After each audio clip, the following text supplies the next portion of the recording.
اگه داری این ویدیو رو نگاه میکنی مطمئنا میخوای وارد کار برنامه‌نویسی بشی و برنامه‌نویسی رو شروع کنی، اما کلی سوال و ابهام تو ذهنت شکل گرفته که برای این سوالات و ابهامات دنبال جواب میگردی. خب به تبریک میگم، دقیقاً جای درستی هستی، چون قراره توی این ویدیو به تمام این سوالات جواب بدم و کمکت کنم که با یه دید باز وارد دنیای برنامه‌نویسی بشی و کارتو شروع کنی.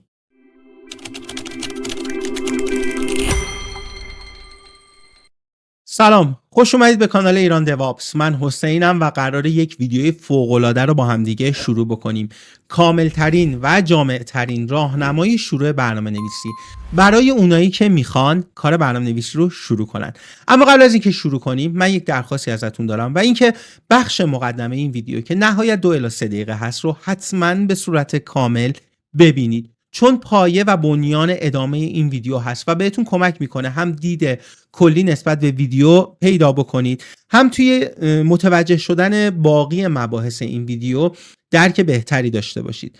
خب همونطوری که گفتم این ویدیو یک ویدیوی راهنمای شروع برنامه‌نویسی است، یا بهتره بگم یک ویدیوی مشاوره هست و میخواد به شما کمک بکنه با دید باز وارد دنیای برنامه‌نویسی بشید و ابهاماتی که ممکن اون اول توی ذهنتون شکل بگیره، سوالاتی که براتون پیش بیاد رو جواب بدین. این ویدیو حاصل نزدیک 1 ماه کاری هستش که من برای این ویدیو انجام دادم و تمام سوالاتی که توی این مدت دانشجوهای من از من پرسیدن قبل از اینکه بخوان شروع برنامه‌نویسی رو داشته باشن جمع آوری کردم تا یک ویدیو کامل و جامع رو داشته باشیم با هم دیگه. و به خاطر همین میتونم بگم که این ویدیو یک جلسه مشاوره هست، بیشتر برای شمایی که میخواید کار برنامه‌نویسی رو انجام بدید.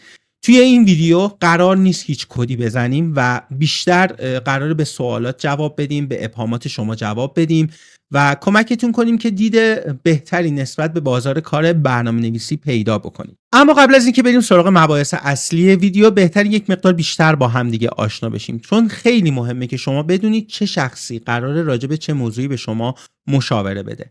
من حسین احمدی هستم، نزدیک 25 سال هست که به صورت تخصصی کار نرم افزار و برنامه‌نویسی انجام میدم. تا این لحظه در بیش از 30 سازمان به عنوان مدرس، کارشناس و مشاور فعالیت کردم. اگه بخوام برگردم به عقب، سال 73 اولین برنامه کامپیوتری رو نوشتم و همین موضوع باعث شد که من به کار برنامه‌نویسی علاقه‌مند بشم. با دستگاه آمیگا بیسیک، زمانی که اصلا کامپیوترهای شخصی به صورت الان فراگیر نبود و همین موضوع باعث شد که من به کار برنامه‌نویسی علاقه‌مند بشم. بعد شروع کردم با زبان‌های پاسکال، سی پلاس پلاس، فاکس پرو و ویژوال بیسیک کار برنامه‌نویسی رو ادامه دادم و در سال 80 به صورت تخصصی وارد کار برنامه‌نویسی شدم و زبان سی شارپ رو به عنوان زبان تخصصی تو حوزه نرم افزار انتخاب کردم و در حال حاضر هم به عنوان بنیانگذار و مدیرعامل در مجموعه توسینسو، برند یک آموزش فناوری اطلاعات ایران، مشغول به فعالیت هستم. بچه اینا رو گفتم که شما بدونید چه شخصی قراره به شما تو این ویدیو مشاوره بده و بیشتر با سابقه کاری من آشنا بشید و با خیال راحت تر این ویدیو رو ببینید. یه نکته مهمی که وجود داره، این ویدیو بدون هیچ گونه تعصبی روی هیچ زبان برنامه‌نویسی تهیه شده. یعنی اینجوری نیستش که مثلا من بیام به خاطر اینکه روی زبان جاوا اسکریپت تعصب دارم فقط رو اون مانو بدم، یا زبان سی شارپ. درسته زبان سی شارپ زبان تخصصی من هست، اما این ویدیو بدون هیچ گونه تعصبی تهیه شده و تو این ویدیو ما به شما رو با زبان‌های برنامه‌نویسی آشنا می‌کنیم که چه زبانی چه کاربردهایی داره و بتونید با درک بهتر نسبت به علاقه‌های خودتون فیلد کاریتون رو انتخاب بکنید. اما بریم ببینیم که قراره تو این ویدیو در مورد چه چیزهایی صحبت بکنیم. خب همونطوری که گفتم تو این ویدیو قرار نیست ما هیچ کدی بزنیم، چون این ویدیو بیشتر قراره به سوالات و ابهامات شما جواب بده و به خاطر همین ما هیچ کدی تو این ویدیو نمیزنیم. همونطوری که گفتم این ویدیو به چشم یک جلسه مشاوره نگاه کنید که میخواد کمکتون بکنه که به صورت درست و صحیح وارد کار برنامه نویسی بشید.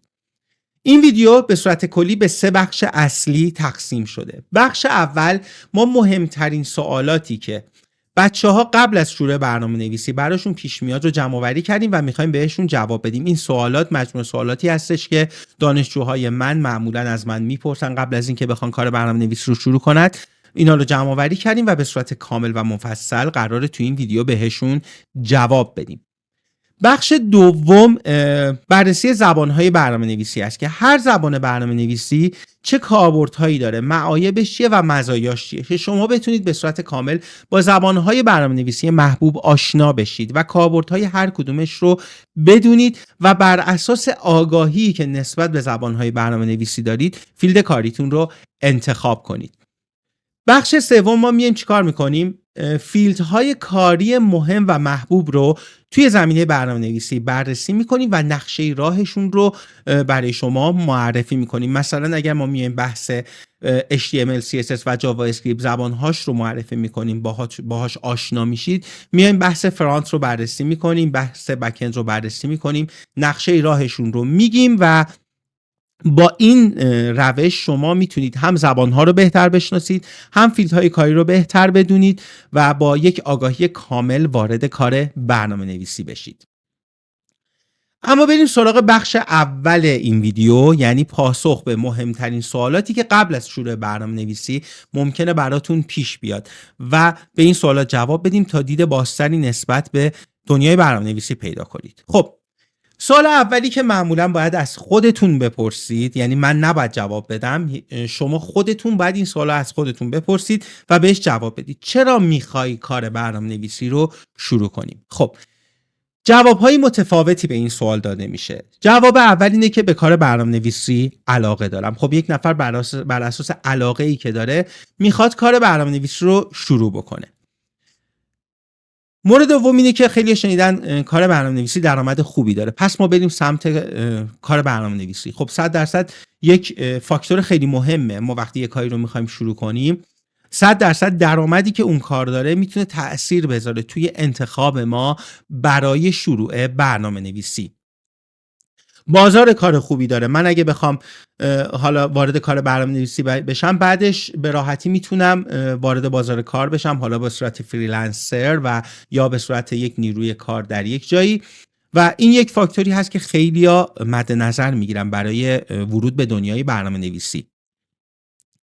خیلیا به خاطر مهاجرت میخوان کار برنامه‌نویسی رو شروع کنن، چون شنیدن که اون طرف آب، حالا کشورهای خارجی، نیروی کار برنامه‌نویس خیلی محبوبیت داره، خیلی مخاطب داره و شرکت ها نیروی برنامه‌نویس رو خیلی خوب جذب میکنن و به خاطر همین میخوان وارد کار برنامه‌نویسی بشن. خیلی روی این حساب که میخوان برای خودشون کار کنن وارد حوزه برنامه‌نویسی میشن. خب شغل برنامه‌نویسی به صورتیه که خیلی‌ها میتونن به صورت فریلنسر کار بکنن و توی خونه بشینن، پروژه بگیرن و کار رو انجام بدن و 100% یک فاکتور خیلی مهم میتونه باشه برای شروع برنامه‌نویسی. و خیلی‌ها واقعا اینو شنیدم که اینجا دارم بهتون میگم، اینکه کار برنامه‌نویسی با کلاسه. خب اصلا فاکتور خوبی نیست. درسته کار برنامه‌نویسی کاریه که جایگاه خیلی بالایی داره و اما اینکه بخوایم بگیم یه کاری رو ما به خاطر با کلاسیش میخوایم انتخاب بکنیم، نه، همچین چیزی به نظر من زیاد فاکتور مناسبی نیست. اما مهمترین فاکتوری که شما میخواید کار برنامه‌نویسی رو شروع کنید اینه که به کار برنامه‌نویسی علاقه داشته باشید. بچه‌ها شما زمانی که یک کاری رو میخواید شروع بکنید، علاقه داشتن به اون کار یک فاکتور مهم برای وارد شدن به اون کاره. خب کار برنامه‌نویسی کاریه که خیلی چالش داخلش داره، کار سختیه و اگر شما به کار برنامه‌نویسی علاقه نداشته باشید وسط راه زده میشید و ممکنه به راحتی این کار رو بذارید کنار و ادامه ندید. خب فاکتورهای متفاوتی برای شروع برنامه‌نویسی وجود داره، اما حتما این نکته رو مد نظر داشته باشید که اگر به کار برنامه‌نویسی علاقه نداشته باشید نمیتونید توی کار برنامه‌نویسی موفق بشید. سوال دوم این که چرا برنامه‌نویسی رو انتخاب بکنیم. خب بچه‌ها این سوالو من میخوام به شما جواب بدم. شغل برنامه‌نویسی در کنار چالش‌هایی که داره یک سری مزایا داره که چرا ما کار برنامه‌نویسی رو انتخاب بکنیم. خب بچه‌ها درآمد شغل برنامه‌نویسی واقعا خوبه. نمیتونم بگم همون اول کار و بسم الله شما درآمد خیلی خوبی از کار برنامه‌نویسی خواهید داشت، نه، اما به مرور با کسب تجربه و پیدا کردن جایگاه مناسب در جامعه و کامیونیتی برنامه‌نویس‌ها میتونید واقعا درآمد خیلی خوبی داشته باشید. میتونم بگم درآمد کار برنامه‌نویسی از درآمدهای 15 تا 20 میلیون تومان بر اساس لول شما شروع میشه و تا درآمدهای 100 تا 150 میلیون هم میتونه بره بالاتر و حتی میتونه بالا بره و حتی از این مبلغ ها هم بالاتر بره. اما رسیدن به درآمدهای بالا کار راحتی نیست و نیازمند اینه که شما تلاش خیلی زیاد داشته باشید و خیلی برای یاد گرفتن برنامه‌نویسی وقت بذارید. مورد دوم این که چرا ما برنامه‌نویسی رو انتخاب بکنیم اینه که فرصت‌های شغلی زیادی برای کار برنامه‌نویسی وجود داره. شما وارد سایت‌های کاریابی بشید می‌بینید که خیلی شرکت‌ها هستن که نیاز به نیروی برنامه‌نویس دارن و متاسفانه روز به روز هم نیروی خوب کمتر میشه برای کار برنامه‌نویسی و شرکت‌ها سخت میتونن نیروی خوب برای کار برنامه‌نویسی پیدا کنن. پس این رو یادتون باشه که همیشه فرصت شغلی برای برنامه‌نویس‌ها وجود داره. توی کار برنامه‌نویسی شما میتونید به صورت ریموت یا از راه دور هم کار بکنید و الزامی وجود نداره که شما حتما به عنوان یک نیروی حضوری در یک شرکت حضور داشته باشید. خیلی از نیروها برای شرکت‌ها الان به صورت ریموت کار میکنن، حتی با شرکت‌های خارجی.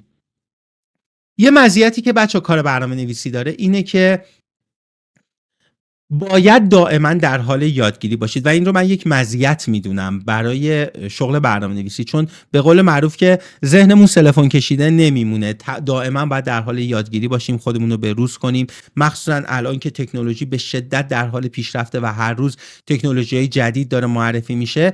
یک نیروی برنامه‌نویس باید دائما در حال یادگیری و رشد باشه و همین موضوع میتونه کار برنامه‌نویسی رو تبدیل به یک انتخاب مناسب برای خیلی از افراد کنه. کار برنامه‌نویسی امنیت شغلی بالایی داره و شما همیشه کار براتون هست. گفتم فرصت‌های شغلی زیادی برای کار برنامه‌نویسی وجود داره و همین باعث میشه کار برنامه‌نویسی امنیت شغلی بالایی هم داشته باشه، مخصوصا اگر شما تجربه خیلی خوبی داشته باشید، تخصص خیلی بالایی داشته باشید و همیشه جایگاهتون توی کامیونیتی و توی کار برنامه‌نویسی و شغل برنامه‌نویسی تضمینه. من راجع به هوش مصنوعی و کار برنامه‌نویسی هم حتما توضیح میدم جلوتر براتون که میتونه امنیت شغلی برنامه‌نویسی با هوش مصنوعی به خطر بیفته یا نه. جلوتر راجع بهش صحبت میکنیم. یه مزیتی که کار برنامه‌نویسی داره اینه که بچه‌ها برنامه‌نویس‌ها همیشه خلق کنندن، یک چیز جدید خلق میکنن و من این رو برای کار برنامه‌نویسی یک مزیت میدونم.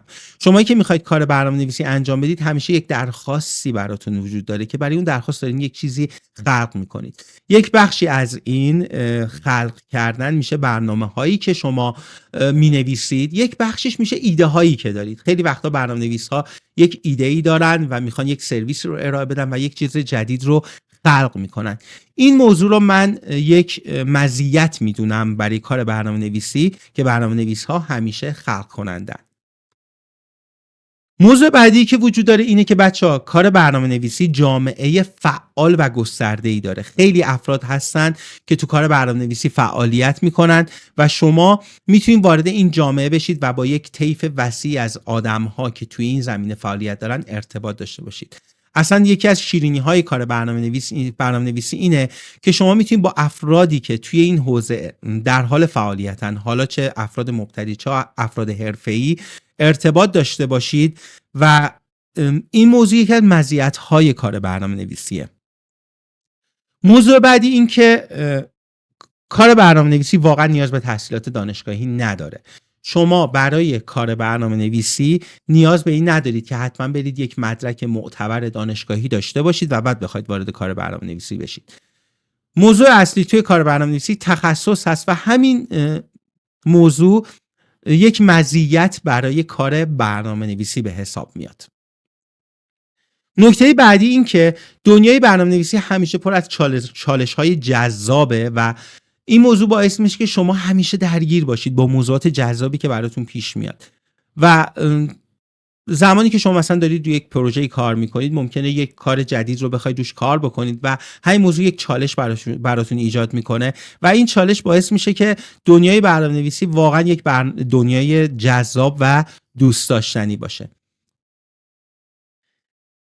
نکته بعد این که واقعا شغل برنامه‌نویسی یک سبک زندگی جذابی داره. شما به عنوان یک برنامه‌نویس واقعا یک سبک زندگی جدید رو تجربه می‌کنید توی حوزه‌های مختلف، توی حوزه زندگی شخصیتون، زندگی کاریتون، ارتباط با آدم‌ها و همین موضوع باعث میشه که واقعا کار برنامه‌نویسی یک کار خیلی جذاب باشه و انتخاب کار برنامه‌نویسی رو برای شما به عنوان یک فاکتور مهم توی اولویت قرار بده. پس بچه ما تا اینجا با فاکتورهایی که باعث میشه چرا کار برنامه‌نویسی جذابه آشنا بشیم. یه سوالی که خیلی‌ها براشون پیش میاد موقع شروع کار برنامه‌نویسی اینه که واقعا کار برنامه‌نویسی سخته؟ بچه‌ها بله، یاد گرفتن کار برنامه‌نویسی واقعا کار سختیه و پر از چالشه. این که میگن که اگه شما وارد کار برنامه‌نویسی بشید تو یه ماه میتونید برنامه‌نویسی رو یاد بگیرید، پروژه بگیرید، وارد بازار کار بشید. نه، همچین چیزی نیست. واقعیت فرسنگ ها با این موضوع فاصله داره. شما نیاز به این دارید که حتما مطالعه مستمر داشته باشید، دائما در حال یادگیری باشید. سر یک موضوعی شاید نیاز باشه که مدت‌ها و ساعت‌ها فکر بکنید و این موضوع واقعا کار برنامه‌نویسی رو سخت میکنه، مخصوصا برای افرادی که تازه دارن کار برنامه‌نویسی رو شروع میکنن. شما وقتی که کار برنامه‌نویسی رو شروع میکنید یک سری مخصوصا زمان شروع نیاز داره که یک سری مفاهیم پایه‌ای رو درک بکنید و برای کسی که کار برنامه‌نویسی تا الان انجام نداده این موضوع میتونه واقعا چالش برانگیز باشه و سخت کنه یادگیری برنامه‌نویسی رو. پس کار برنامه‌نویسی واقعا سخته و نیاز به این داره که شما واقعا پشتکار خیلی قوی داشته باشید و مطالعه زیادی داشته باشید. این موضوع باعث میشه که البته این بحث جذابیت‌های دنیای برنامه‌نویسیه، اما واقعا یاد گرفتن کار برنامه‌نویسی خیلی سخته. بعد و از همین الان من بهتون میگم که خودتون رو آماده کنید برای روبرو شدن با چالش‌های مختلف زمان یاد گرفتن یک زبان برنامه‌نویسی. خب من اینا رو گفتم. یه فاکتور خیلی مهم اینه که واقعا یک برنامه‌نویس باید به صبر و حوصله و تحمل خیلی زیادی داشته باشه. شما همونطوری که گفتم شاید نیاز باشه که ساعت‌ها رو یک موضوع فکر بکنید و یه وقتایی مثلا من خودم پیش میاد که یک مشکلی برام پیش میاد و همینطوری بدون پلک زدن دارم به مانیتور نگاه میکنم، خیره میشم، بچه‌ام میان رد میشن نگاه میکنم میگن چی کار داری میکنی؟ میگم هیچی، دارم فکر میکنم. پس بچه‌ها کار برنامه‌نویسی نیاز به صبر و حوصله زیاد داره. اگه صبر و حوصله ندارید، تحمل ندارید، یا این موضوع رو تو خودتون حل بکنید و صبر و تحملتون رو ببرین بالا، یا اینکه کار برنامه‌نویسی رو بیخیال بشید، چون واقعا عذابتون میده جلوتر نداشتن صبر و تحمل برای یادگیری برنامه‌نویسی. سوال بعدی که خیلی ها براشون پیش میاد اینه که چقدر زمان میبره تا من یک زبان برنامه‌نویسی رو یاد بگیرم؟ خب بچه‌ها موضوع مهم اینه که برای شروع یاد گرفتن یک زبان برنامه‌نویسی حداقل 6 ماه زمان میبره تا شما با مفاهیم و پایه‌های یک زبان برنامه‌نویسی آشنا بشید و بتونید با اون زبان برنامه‌نویسی کار برنامه‌نویسی رو ادامه بدید. پس فکر نکنید که میتونید تو 1 ماه یا 2 ماه یا حتی 3 ماه یه زبان برنامه‌نویسی رو یاد بگیرید. یاد گرفتن زبان برنامه‌نویسی با مطالعه مستمر و پشت کار حداقل 6 ماه زمان میبره. البته عوامل خیلی زیادی تأثیر دارن زمانی که شما میخواید کار برنامه‌نویسی رو ادامه بدید که ما بررسیشون میکنیم، اما واقعا هیچ وقت نمیشه تو 1 ماه یا 2 ماه یه زبان برنامه‌نویسی رو یاد گرفت. بچه بخش مهمی از شغل برنامه‌نویسی تجربه هست. شما به مرور زمان تجربه به دست میارید با انجام دادن پروژه های مختلف، کار کردن با سازمان های مختلف و شرکت های مختلف و بخش زیادی از کار برنامه‌نویسی شما رو تجربه تشکیل میده. مثل این میمونه که یه نفر میاد زبان انگلیسی رو یاد میگیره و فکر میکنه الان وقتی بره خارج از کشور به راحتی میتونه با دیگران ارتباط بگیره و دیگه مثل بلبل انگلیسی صحبت بکنه. اما نه بچه‌ها، اون شخص وقتی که وارد محیط میشه تازه میبینه نه واقعیت ها چقدر با اون چیزی که یاد گرفته متفاوته. زمان برنامه‌نویسی هم همینه. شما وقتی که بعد 6 ماه 7 ماه 1 سال یک زبان برنامه‌نویسی رو یاد گرفتید تازه بعد وارد بازار کار بشید و تجربه کسب بکنید که ما راجع به این موضوع هم صحبت میکنیم که چجوری میتونید تجربه کسب بکنید و خودتون رو توی حالا جامعه برنامه‌نویسی جایگاهتون رو ببرین بالا. پس بچه‌ها یه نکته رو مد نظر داشته باشید. هیچ وقت همون ابتدا از خودتون توقع بیجا نداشته باشید. اون توقع بیجا باعث میشه که ناامید بشید و وسط کار برنامه‌نویسی رو ول بکنید و به قول معروف عطاش رو به لقاش ببخشید. اون صبر و تحملی که توی قسمت قبلی بهتون گفتم اینجا هم به کارتون میاد و حتما زمانی که میخواید کار برنامه‌نویسی رو انجام بدید با صبر و حوصله به جلو برید و از خودتون توقع بیجا نداشته باشید. مورد بعدی که خیلی براشون سوال پیش میاد اینه که سن چقدر توی یادگیری برنامه‌نویسی تأثیر داره. به هیچ عنوان بچه‌ها نمیتونه سن هیچ وقت نمیتونه دلیلی باشه برای اینکه شما یه کار رو نتونید انجام بدید. سن یک عدده، اما ولی نمیتونیم بگیم که بالا رفتن سن توی یادگیری یک موضوع مثل برنامه‌نویسی تأثیری نداره. یادگیری برنامه‌نویسی فاکتورهای متفاوتی داره که سن یکی از این فاکتورهای مهم برای یاد گرفتن برنامه‌نویسی باشه. اگه سنت بالاست از خود توقع یک جوان 16 ساله یا 15 ساله رو نداشته باشید. بچه‌ها هرچی که سن میره بالا دغدغه‌های فکری آدم بیشتر میشه، مشغله‌های ذهنیتون بیشتر میشه. ممکنه کارمند باشید و حالا یک بخشی از روزتون برای کاری که دارین در حال حاضر انجام میدید تخصیص داده بشه و بخواید برای اون کارتون وقت بذارید. پس وقتی که سنتون میره بالاتر نیاز به این دارین که پشت کارتون و تلاشتون رو بیشتر بکنید و زمانبندی که برای یادگیری میذارید رو خیلی دقیق مشخص بکنید. اگر اینها رو نداشته باشید مطمئن باشین توی یادگیری برنامه‌نویسی به مشکل برمیخورید. پس بچه‌ها سن یک فاکتور مهمه برای یادگیری کار برنامه‌نویسی. اما بچه‌ها تحصیلات دانشگاهی چقدر برای یادگیری برنامه‌نویسی مهمه؟ خب به جرئت میگم که مدرک هیچ تأثیری توی کار برنامه‌نویسی نداره بچه‌ها.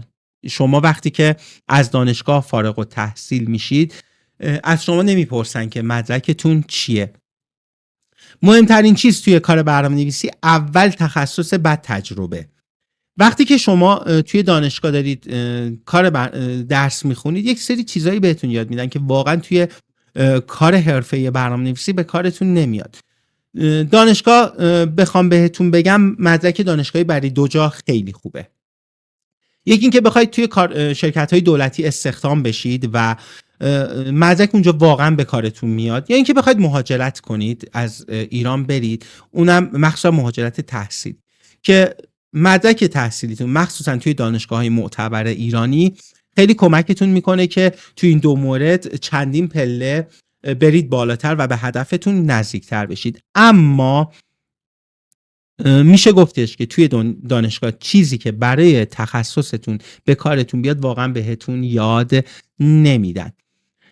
سعی کن تخصصتو ببری بالا تا حتما توی کارت موفق بشی. راجع به این موضوع من یه خاطره هم بگم.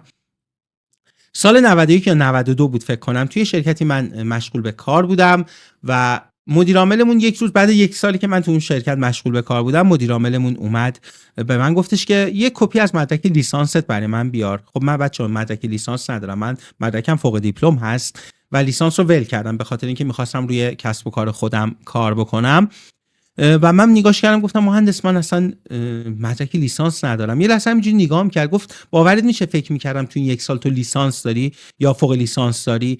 و این بنده خدا فکر کرده بود که واقعا من مدرک دانشگاهی مثلا لیسانس یا فوق لیسانس دارم. من حتی تونستم با همین مدرک توی یکی از شرکت‌های گرید 1 انفرماتیک ایران مشغول به کار بشم و میدونستن همون اول که من با مدرک فوق دیپلم دارم استخدام میشم و هیچ تأثیری نداشت مدرک دانشگاهی توی پروسه‌ای که من به عنوان برنامه‌نویس از توی این 25 سالی که دارم کار میکنم واقعا مدرک توی حرفه من هیچ تأثیری نداشته و این رو در انتها میگم که تخصص و تجربه مهمترین فاکتورها برای موفقیت شما توی کار برنامه نویسی هستن. بچه سوال بعدی که خیلیا میپرسن اینه که ریاضیات چقدر تاثیر داره توی کار برنامه نویسی و من باید ریاضیات هم قوی باشه. خب بچه بعد بگم که بستگی به فیلدی داره که میخواید واردش بشید. مثلا شما وقتی میخواید وارد فیلدهایی مثل علم داده، یادگیری ماشین و کلا مباحث هوش مصنوعی بشید، ریاضیات خیلی توش کاربرد داره. اما برای مواردی مثلا اپ‌های معمولی میخواید اپ موبایل بنویسید، برنامه مثلا انبارداری بنویسید، یه برنامه حسابداری ساده برای شرکت بنویسید، یا مثلا میخواید توی زمینه وبسایت و طراحی مثلا وبسایت وارد بشید، در همون حد جمع و تفریق ساده هم ریاضی رو بدونید کفایت میکنه و واقعا توی این فیلدها ریاضیات تأثیری توی کار شما نداره. اما گفتم برای بحثایی مثل یادگیری ماشین، علم داده، هوش مصنوعی، ریاضیات واقعا پرکاربرده و توی این فیلد حتما باید ریاضیات رو خوب بلد باشید. زبان انگلیسی چقدر مهمه برای یادگیری برنامه نویسی؟ خب بچه‌ها شما به عنوان برنامه نویس باید زبان انگلیسی رو یاد بگیرید. از نون شب هم براتون واجب تره. چرا؟ چون بیشتر منابعی که شما در مورد برنامه نویسی بهش مراجعه میکنید، مثل ویدیوهای آموزشی، مثل سوالاتی که براتون پیش میاد راجع بهش سرچ میکنید، رفرنس ها و مقالاتی که توی دنیای اینترنت وجود داره، به زبان انگلیسی هستش و حتما از الان وقت بذارید و زبان انگلیسیتون رو قوی بکنید برای یادگیری برنامه نویسی. اما چجوری میتونی زبان انگلیسی رو قوی کنی؟ میتونی فیلم های آموزشی رو ببینی، چون معمولا فیلم های آموزشی که تهیه میشه بیشتر به صورتی ضبط میشن که بیشتر مخاطب هایی که غیر انگلیسی زبان هم هستن به راحتی بتونن ویدیو رو استفاده کنن. البته دیدن ویدیوهایی که به زبان هندیه عذاب آوره به معنای واقعی و معمولا باید دور ویدیو رو کند بکنی و خیلی وقتا فقط نگاه میکنی که بفهمی این طرف داره چی کار میکنه. اما دیدن ویدیوهای آموزشی مثل منابعی مثل پلورار سایت، مثل CBT ناگتس، مثل یودمی که به زبان انگلیسی حالا نیتیو هستن یا مثلا انگلیسی یا امریکن، خیلی کمکتون میکنه که بتونید زبان انگلیسیتون رو خیلی قوی بکنید. یه برنامه خیلی خوبی که میتونه کمکتون بکنه برای یادگیری زبان برنامه‌نویسی، برنامه ورد آپ هست که یک برنامه واقعا فوق‌العاده است، مبتنی بر هوش مصنوعی و میتونید ازش برای یادگیری لغات استفاده بکنید و داخلش میتونید مکالمه داشته باشید باش، مشکلاتتون رو بهتون میگه و اصلاح میکنه مشکلاتتون رو. تمش یه همچین چیزی هست که میتونید از سایت پلی استور دانلودش بکنید و یک نکته خیلی مهم داره اینه که نسخه پریمیومش قابل پرداخت به ریال هم هست، یعنی با درگاه‌های ایرانی شما میتونید نسخه پریمیومش رو هم تهیه بکنید و ازش استفاده کنید. یه سوالی که خیلی‌ها براشون پیش میاد موقعی که میخوان کار برنامه‌نویسی رو شروع کنن این که چجوری یاد بگیرن، کلاس برن یا به صورت سلف استادی یا خودآموز کار برنامه‌نویسی رو یاد بگیرن. ببینید بچه‌ها این موضوع کاملا به خودتون بستگی داره که با کدوم مکانیزم آموزشی بیشتر ارتباط برقرار کنید. کلاس حضوری و کلاس آنلاین و حالا ویدیوهای آموزشی هر کدوم مزایا و معایب خودشونو دارن که بر اساس این فاکتورها شما میتونید انتخاب بکنید که برید کلاس حضوری یا اینکه به صورت سلف استادی یاد بگیرید. خب کلاس حضوری یه سری مزیت‌ها داره، مثل اینکه شما با استاد به صورت مستقیم در ارتباطی، میتونی از محیط کلاس استفاده بکنی، با بقیه دانشجوها ارتباط داشته باشی، اینتراکشن داشته باشی، هر سوالی که برات پیش بیاد رو همون لحظه در آن واحد میتونی از استاد بپرسی و تعامل ایجاد بکنی برای یادگیری بهتر. اما یه نکته‌ای وجود داره، کلاس‌های حضوری زمان پرتی زیادی داره. من خودم کلاس‌های حضوری رو داشتم، کلاس‌های آنلاین رو هم داشتم و یه نکته مهمی هم که وجود داره اینه که پیدا کردن استاد خوب و کلاس خوب برای یادگیری خیلی فاکتور مهمیه و اگر شما یک کلاسی برید که استادش خوب نباشه میتونه اون هزینه شما رو کلاً به باد بده، چون هزینه کلاس‌های حضوری هم نسبت به کلاس‌های آنلاین و ویدیوهای آموزشی به مراتب بالاتره، شاید مثلا 3 برابر تا 4 برابر قیمت داشته باشه کلاس‌های حضوری. در کنار اینها شما اون تایمی که میخواید برید کلاس و حالا توی مسیر هستید برای رفت و برگشت و اینا هم به عنوان زمانی که برای کلاس حضوری تخصیص میدید رو باید در نظر بگیرید. در مقابلش کلاس ها و آموزش آنلاین این ویژگی رو دارن که شما یه ویدیو رو میتونید بارها و بارها ببینید، ویدیو رو عقب جلو کنید و یک بخش رو چندین بار ببینید. بعضی از دوره های آموزشی پشتیبانی دارن، میتونید سوالاتتون رو برای استاد بفرستید و استاد حالا نه به صورت آنی ولی سوالاتتون رو جواب بده.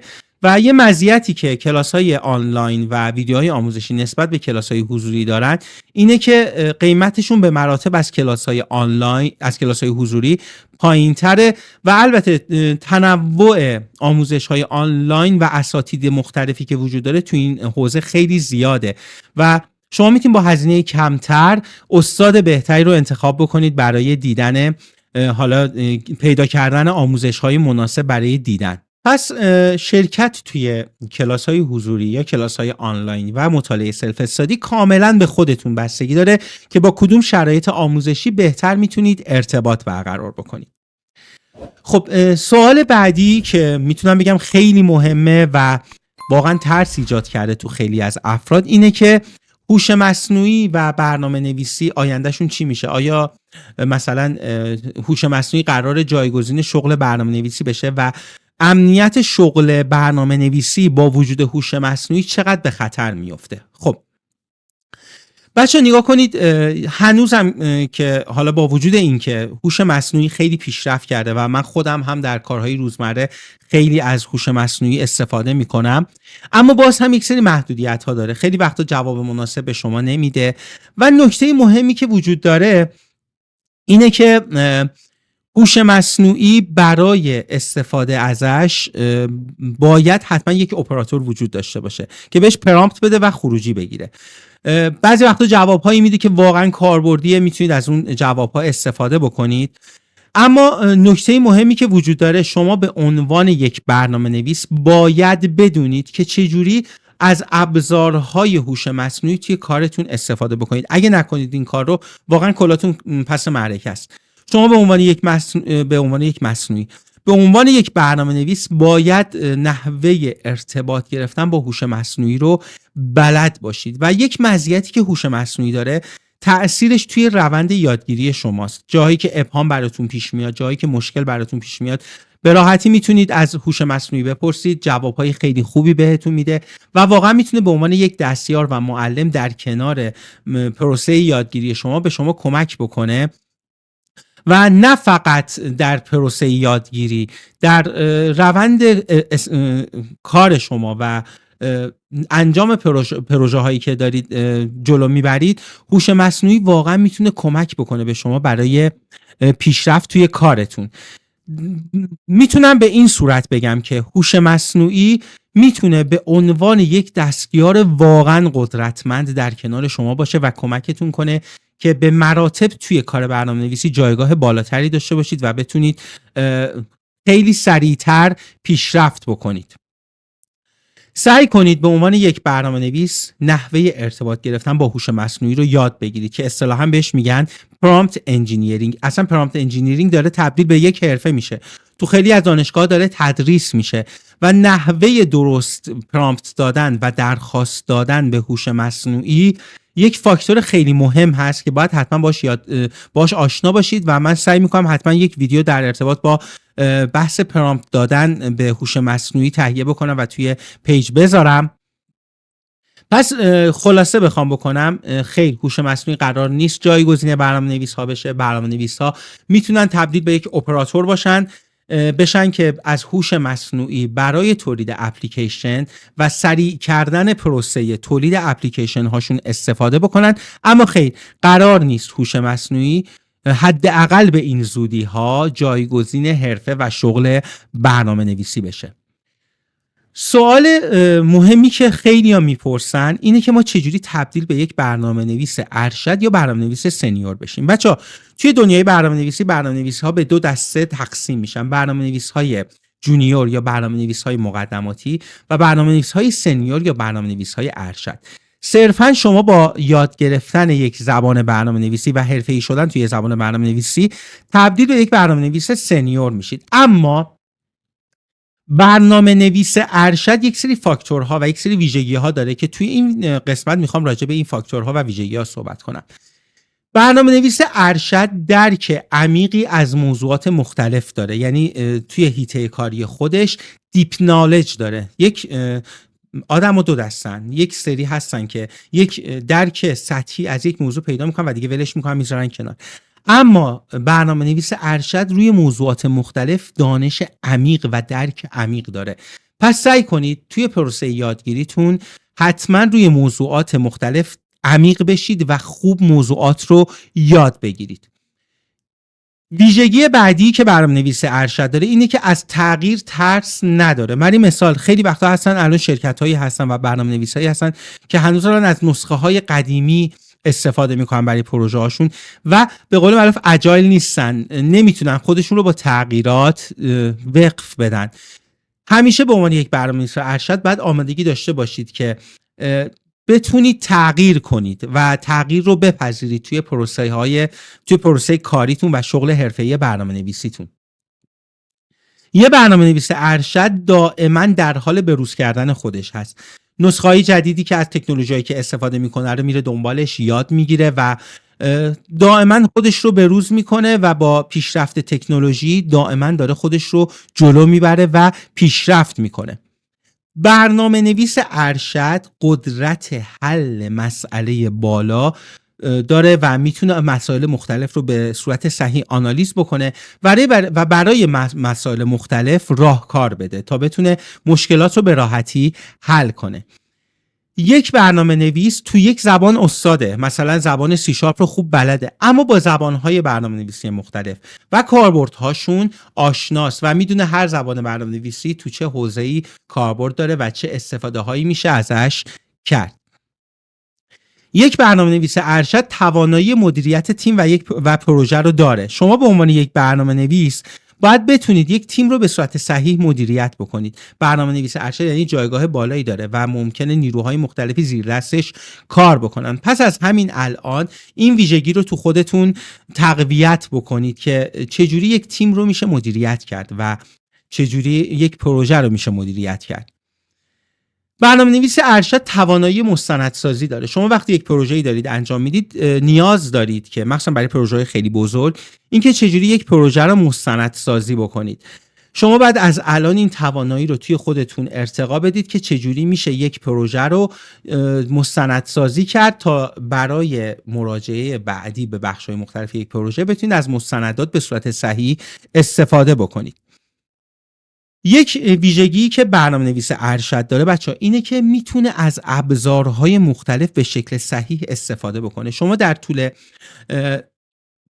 پروسه حرفه برنامه‌نویسیتون ممکنه نیاز پیدا میکنید که از ابزارهای مختلف استفاده بکنید. برای مثال یک برنامه‌نویس وب که با ASP.NET کار میکنه مثلا میخواد یه API بنویسه، ممکنه که بیاد یک API بنویسه و ازش استفاده بکنه، اما در کنارش ابزارهای مختلفی وجود داره مثل پستمن که برای تست API استفاده میشه، مثل سواگر که چجوری داکیومنت کنید API هاتون رو، یا حتی مثلا توی محیط های توسعه چجوری مثلا از ریشارپر استفاده بکنید توی مثلا محیط VS کد برای کارتون. حالا برای هر محیط ابزارهای مختلفی وجود داره. یک برنامه‌نویس ارشد ابزارهای مختلف رو میشناسه و میدونه هر ابزار کجا باید استفاده بشه تا پروداکتیویتی و کار شما به صورت صحیح و بهینه جلو بره و انجام بشه. یک برنامه‌نویس ارشد میدونه چجوری باید با افراد غیر فنی ارتباط برقرار کنه. بچه‌ها کامیونیکیشن یا ارتباط گرفتن یک فاکتور خیلی مهم توی اینه که شما بتونید تبدیل به یک برنامه‌نویس ارشد بشید. پس یادتون باشه از همین الان قدرت تعامل و ارتباط خودتون رو به افراد مختلف افزایش بدید تا بتونید به عنوان یک برنامه‌نویس ارشد جایگاهتون رو تثبیت بکنید. یه برنامه‌نویس ارشد تمرکزش روی کدنویسی تمیزه. بچه‌ها نوشتن کد تمیز و درست یک فاکتور مهم توی نوشتن برنامه هاست و شما به عنوان یک برنامه‌نویس ارشد باید با فاکتورهای مختلف برای نوشتن کد تمیز آشنایی داشته باشید. اینکه مثلا چجوری کدهاتون رو ریفکتور بکنید، نامگذاری ها به چجوری به صورت صحیح انجام میشه و فاکتورهای مختلفی که الان نمیخوام واردش بشم، اینها رو باید یاد بگیرید تا بتونید تبدیل به یک برنامه‌نویس ارشد بشید. یه فاکتور خیلی مهمی که برای یک برنامه‌نویس ارشد وجود داره اینه که صبوره و صبر زیادی داره و البته از تیمش حمایت میکنه.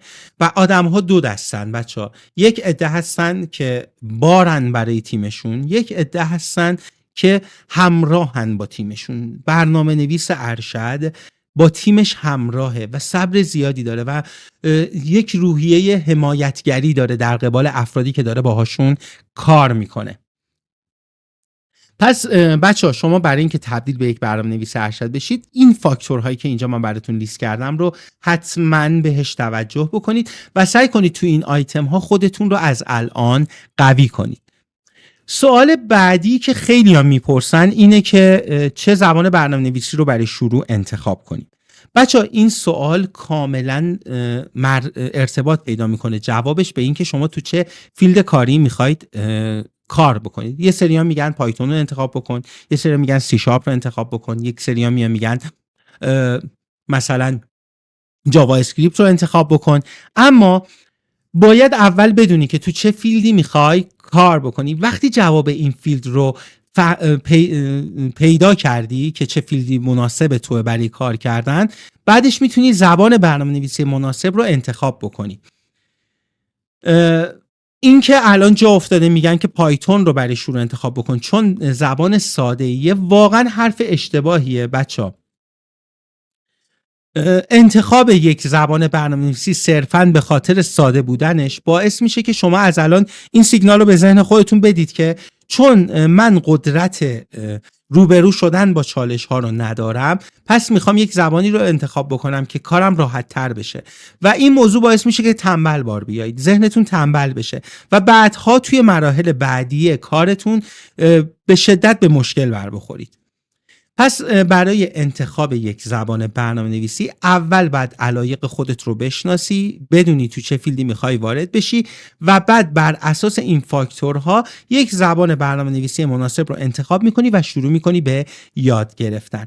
اما چجوری باید علایقم رو بشناسم و فیلد کاریم رو انتخاب بکنم؟ بچه‌ها برای شناختن علایقتون چند تا فاکتور وجود داره که من میگم. مثلا شما قدرت حل مسئله ریاضی بالایی دارید، به ریاضی خیلی علاقه دارید، من پیشنهاد میکنم که برید سمت تحلیل داده و هوش مصنوعی. یا مثلا خلاقیت خیلی بالایی دارید، به کارهای هنری علاقه دارید، به جزئیات خیلی دقت میکنید، من میگم برید سمت طراحی سایت. صبر و حوصله زیادی دارید و حالا میخواید یه کاری رو انجام بدید، خیلی با حوصله انجامش میدید، پیشنهاد میکنم که برید سمت توسعه اپلیکیشن ها. و کلا این که انتخاب فیلد و شناسایی علایقتون کاملا بستگی به این داره که شما ویژگی های اخلاقیتون چیه و همون ویژگی های اخلاقی باعث میشه که بدونید وارد چه فیلدی میخواید بشید، که حالا ما تو بخش بررسی زبانهای برنامه‌نویسی و فیلدهای کاری و نقشه ای را راجع به این موضوعات بیشتر صحبت میکنیم. اما اینکه سیستم عامل توی برنامه‌نویسی مهمه یا نه، اینه که شما بستگی داره توی چه فیلد و زمینه‌ای بخوای کار بکنی. مثلا ویندوز محیط ساده تری داره، کار کردن باهاش راحت تره، اما توی لینوکس دستت برای خیلی کارها بازتره و خیلی کارها رو با شیوه های حالا لینوکسی میتونی به راحتی انجام بدی. ویندوز به خاطر محیط گرافیکی که داره، که البته لینوکس هم داره، اما ویندوز به خاطر محیط گرافیکی که داره کار رو برات راحت تر میکنه. مخصوصا مثلا وقتی میخوای اپلیکیشن های مثلا کاربردی بنویسی برای سازمان ها، وبسایت طراحی بکنی، من بیشتر محیط ویندوز رو توصیه میکنم. اما لینوکس با اینکه محیط گرافیکی داره، خیلی از کارها توی محیط ترمینال و با دستورات ترمینال انجام میشه. مخصوصا افرادی که میخوان وارد حوزه دیوآپس بشن، سیستم عامل لینوکس خیلی براشون مناسب تره و بهتره که مثلا تو حوزه دیوآپس شما سیستم عامل لینوکس رو انتخاب بکنید. اما مثلا کسی که میخواد طراحی سایت انجام بده میتونه توی محیط لینوکس هم انجام بده، توی محیط مک هم انجام بده. مثلا برای اپلیکیشن های ویندوزی سیستم عامل ویندوز خیلی بهتره. مثلا شما اگه میخوای زبان سی شارپ رو انتخاب بکنی چون با اکوسیستم مایکروسافت سازگاره، میتونی ویندوز رو انتخاب بکنی، اما توی لینوکس هم میشه باهاش کار کرد. گفتم اینم که تو حوزه دیوآپس لینوکس به خاطر بستری که در اختیارت میذاره بیشتر استفاده میشه تو حوزه دیوآپس و دستت رو بازتر میذاره برای حوزه های مختلف. و البته بیشتر شرکت هایی که تو حوزه دیوآپس فعالیت میکنن سیستم و ساختارشون توی یعنی ساختار دیوآپس رو تو سازمانشون دارن، از سیستم عامل لینوکس خیلی بیشتر استفاده میکنن. یه نکته‌ای که وجود داره بچه‌ها، این مثال رو من میزنم، لینوکس مثل دمبل میمونه. شما وقتی میرید باشگاه دمبل میزنید ماهیچه هاتون قوی میشه. ویندوز چون سیستم محیط ساده تری داره و بیشتر توی گرافیکه، باعث میشه که شما با اون راحتی ویندوز عادت بکنید. اما لینوکس به خاطر ساختاری که داره و محیط ترمینالی که داره باعث میشه که ماهیچه‌های مغزتون قوی بشه. پس توصیه من اینه که حتما در کنار یادگیری برنامه‌نویسی سعی کنید که سیستم عامل لینوکس هم یاد بگیرید تا اون سیستم مغزیتون و ماهیچه‌های مغزیتون قوی تر بشه و قدرت یادگیریتون باعث میشه که با کار کردن با لینوکس واقعا بره بالاتر. رسیدیم به بخش دوم این ویدیو و اون هم آشنایی با زبانهای برنامه‌نویسی است که لازمه اینه که شما قبل از انتخاب فیلد کاریتون با زبانهای برنامه‌نویسی آشنا بشید و بدونید هر زبان برنامه‌نویسی چه کاربردهایی داره و بر اساس سیستم ها و ویژگی های اخلاقیتون بتونید یه زبان برنامه‌نویسی مناسب رو برای فیلد کاری مناسب انتخاب کنید. قبل از اینکه بریم سراغ بررسی خود زبان‌های برنامه‌نویسی، یه سری مفاهیم اولیه هستش که می‌خوایم باهاش آشنا بشیم و بعد از اینکه این مفاهیم رو بررسی کردیم میریم سراغ بررسی خود زبان‌های برنامه‌نویسی. خب بچه‌ها، برنامه کامپیوتری چیه؟ نیا کنید بچه‌ها، شما وقتی که با یک کامپیوتر کار می‌کنید، یک سری برنامه‌ها وجود داره که شما به وسیله این برنامه‌ها یک سری دستورالعمل رو به کامپیوتر میدید، مثل کپی کردن فایل، مثل ارزم به حضورتون پخش یک فیلم، پخش یک موزیک. تمام این کارها به وسیله یک برنامه کامپیوتری انجام میشن و اصلی ترین برنامه کامپیوتری که شما باش کار میکنید سیستم عامل هست که با روشن کردن کامپیوتر اولین برنامه کامپیوتری که برای شما باز میشه یک سیستم عامله که بستریه برای اجرای سایر برنامه‌های کامپیوتری. اما کامپیوتری که شما دارید باش کار میکنید، زبانی که میفهمه زبان باینری یا زبان ماشین هست که بهش اصطلاحاً زبان 0 و 1 میگن. برای یک کامپیوتر فقط زبان 0 و 1 تعریف شده که این زبان 0 و 1 زبان کامپیوتر، یعنی کامپیوتر غیر از 0 و 1 یا خاموش و روشن هیچ چیز دیگه ای متوجه نمیشه. حالا زبان برنامه نویسی چیه؟ یک زبان برنامه نویسی به شما این امکان رو میده تا با یک زبان سطح بالاتر که زبان انسان به زبان انسان نزدیکتره، دستورالعمل‌ها و درخواست‌های خودتون رو به کامپیوتر بدید و حالا این درخواست‌ها به وسیله یک برنامه‌ای به نام کامپایلر یا مفسر از اون زبان برنامه نویسی به زبان ماشین ترجمه میشه و برای کامپیوتر قابل درک میشه. پس شما به وسیله یک زبان برنامه نویسی میتونید دستورالعمل‌ها و درخواست‌های خودتون رو با زبان نزدیک به انسان به کامپیوتر بدید تا کامپیوتر درخواست‌های شما رو اجرا کنه. حالا شخصی که از یک زبان برنامه نویسی استفاده میکنه برای دادن دستورالعمل‌ها به کامپیوتر، یک برنامه نویس هست که با یک زبان برنامه نویسی آشنایی داره و میتونه به وسیله اون زبان با کامپیوتر ارتباط برقرار بکنه. زبان‌های مختلفی وجود داره، زبان‌های سطح بالا و سطح پایین که هر چی زبان سطح بالاتر باشه یعنی به زبان انسان نزدیکتره و هر چی زبان سطح پایینتر باشه به زبان کامپیوتر نزدیکتره. برای مثال زبان اسمبلی یک زبان سطح پایینه و کار کردن باهاش فوق العاده سخته و به زبان ماشین نزدیکتره. اما یه زبان مثل زبان پایتون یا زبان سی شارپ زبانهای سطح بالا هستن و به زبان انسان نزدیکترن و برای انسان قابل درکترن. اما بریم سراغ بررسی زبانهای برنامه‌نویسی مختلف و آشنا شدن با کاربردهای زبانهای مختلف. خب اولین زبانی که میخوایم باهاش آشنا بشیم زبان پایتونه. یه زبان فوق‌العاده محبوب که به سرعت جایگاه خودش رو بین برنامه‌نویس‌ها باز کرده، فوق‌العاده قدرتمنده، فوق‌العاده ساده و قابل درکه و میتونید طیف وسیعی از اپلیکیشن ها رو با زبان پایتون بنویسید. یکی از مزیت‌های زبان پایتون اینه که دارای کتابخانه‌های بسیار گسترده و قوی برای استفاده تو زمینه‌های مختلفه.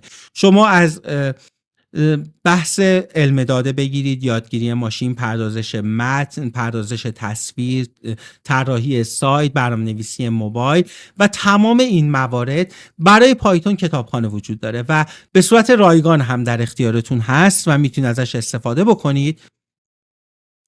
اما همونطوری که گفتم هر زبان برنامه‌نویسی رو برای یک کاری ساختن. درسته زبان پایتون یک زبان چند منظوره هستش، اما استفاده بیشتری که از زبان پایتون میشه توی بحث تحلیل داده، یادگیری ماشین، بازینویسی، البته دو بعدی، برنامه‌نویسی بک‌اند، برنامه‌نویسی موبایل و تست نفوذ و امنیت هست که میتونید از زبان پایتون توی این زمینه‌ها استفاده بکنید. زبان پایتون این امکان رو داره که ازش توی پلتفرم‌های مختلف مثل لینوکس، ویندوز و مک استفاده بکنید و محدود به یک پلتفرم خاص نیست. دارای جامعه بسیار گسترده است و برنامه‌نویس‌های خیلی زیادی از زبان پایتون استفاده می‌کنن. منابع خیلی زیادی براش وجود داره برای یادگیری که با یه سرچ ساده میتونید تو هر زمینه‌ای برای پایتون منابع مختلف رو پیدا بکنید. یکی از معایب زبان پایتون سرعت پایینش توی اجرای برنامه هاست. بچه این یه واقعیته و نمیتونید منکرش بشید. مثلا برای بعضی برنامه ها که سرعت اجرای برنامه توی اون خیلی فاکتور مهمی است، پایتون استفاده نمیشه. پس بچه یادتون باشه که زبان پایتون توی زمینه هایی مثل تحلیل داده، یادگیری ماشین، بازی نویسی، اگه دو بعدی بخواید بازی بنویسید، برنامه‌نویسی بک‌اند و برنامه‌نویسی موبایل و تست نفوذ و امنیت میشه از پایتون استفاده کرد. زبان بعدی که میخوایم باهاش آشنا بشیم زبان سی شارپ بچه‌ها. زبانی که توسط شرکت مایکروسافت ارائه شده، یک زبان چند منظوره است و البته فوق‌العاده قدرتمنده. مهمترین ویژگی زبان سی شارپ اینه که یک زبان شیگرا هست و اینجا تو این ویدیو جاش نیست که ما بخوایم راجع به مفهوم شیگرایی صحبت بکنیم، اما مفهوم شیگرایی و حالا کاربردش توی دنیای برنامه‌نویسی خیلی مهمه و بسیار پرکاربرده. همونطوری که گفتم توسط شرکت مایکروسافت ارائه شده، دائما در حال بروزرسانیه و ویژگی‌های جدید دائما توسط شرکت مایکروسافت به این زبان داره اضافه میشه. شما به وسیله زبان سی شارپ میتونید برنامه‌هایی مثل برنامه‌های دسکتاپ، وب، موبایل، بازی‌نویسی، یادگیری ماشین، هوش مصنوعی، اینترنت اشیا و غیره رو داشته باشید. اما مهمترین کاربردهاش رو بخوام بهتون بگم، نوشتن برنامه‌های دسکتاپ، برنامه‌های وب، موبایل و بازی‌نویسی هست. برای مباحث مثل یادگیری ماشین و هوش مصنوعی، اینترنت اشیا، زبان پایتون بیشتر از زبان سی شارپ توصیه میشه که استفاده بکنید. امکان استفاده از زبان سی شارپ رو در پلتفرم‌های مختلف مثل ویندوز، لینوکس و مک دارید، یعنی محدود به پلتفرم مایکروسافت نیست، با اینکه مایکروسافت ارائهش داده. جامعه فعال و بزرگی داره، کتابخانه‌های زیادی براش وجود داره که بخواید برای کارهای مختلف ازش استفاده بکنید. منابع مختلف برای یادگیریش وجود داره و معایبی که بخوام برای سی شارپ بهش اشاره بکنم، یکی این که یادگیریش یک مقدار نسبت به پایتون مشکل تره. وابسته به پلتفرم دات نت، یعنی شما اگر بخواید از زبان سی شارپ استفاده بکنید باید حتما موتور اجرای دات نت یا دات نت فریمورک یا فریمورک دات نت رو روی سیستمتون داشته باشین. سرعت اجرای برنامه ها توی اپلیکیشن های سی شارپ نسبت به زبان های مثل سی پلاس پلاس کمتره، اما نسبت به زبان پایتون سرعت اجرای برنامه ها توی سی شارپ بالاتره.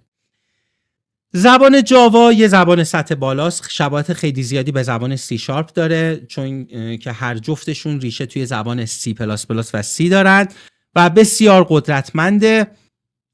شما به وسیله زبان جاوا میتونید انواع مختلفی از اپلیکیشن ها مثل برنامه‌های دسکتاپ، موبایل، وب و بازی ها رو توسعه بدید و به همین دلیل یک زبان چند منظوره محسوب میشه. زبان جاوا یک زبان خیلی قدیمی هست، پیر این کاره و مایکروسافت توی توسعه زبان سی شارپ خیلی جاها از زبان، یعنی بگم بیشتر جاها از زبان جاوا الگو برداری کرده برای پیاده سازی زبان سی شارپ. شما توی پلتفرم های مختلف مثل لینوکس و مک و ویندوز میتونید از جاوا استفاده بکنید و محدودیت به یک پلتفرم خاص نداره. مثل زبان‌های سی شارپ و پایتون که گفتم جامعه فعال و کامیونیتی بزرگی داره، منابع زیادی براش وجود داره که بخواید استفاده کنید برای یادگیری این زبان. اما معایبش رو بخوام بگم، مثل زبان سی شارپ یادگیریش مشکل تره و نسبت به پایتون و زبان‌های دیگه و وابسته به ماشین جاوا برای اجراست، یعنی جاوا ران تایم برای اجرای برنامه ها بهش نیاز دارید و سرعت اجرا توی برنامه های جاوا نسبت به زبانی مثل سی پلاس پلاس سرعت اجراش کمتره. اما بریم سراغ زبان HTML و زبان CSS که پایه و بنیان طراحی صفحات وب هستن. همونطور که گفتم کاربرد اصلی زبان HTML و CSS توی طراحی صفحات وب هستش که اصطلاحاً بهش بحث فرانت اند میگن، چیزی که شما توی وبسایت میبینید به عنوان کاربر نهایی توسط HTML و CSS انجام میشه. HTML و CSS بسیار ساده است، فوق‌العاده قدرتمنده و پایه و بنیان صفحات وب رو تشکیل میده و واقعا گفتم یادگیریش خیلی ساده است. با گذشتن یه زمان مثلا 2-3 ماهه میتونید HTML و CSS رو یاد بگیرید.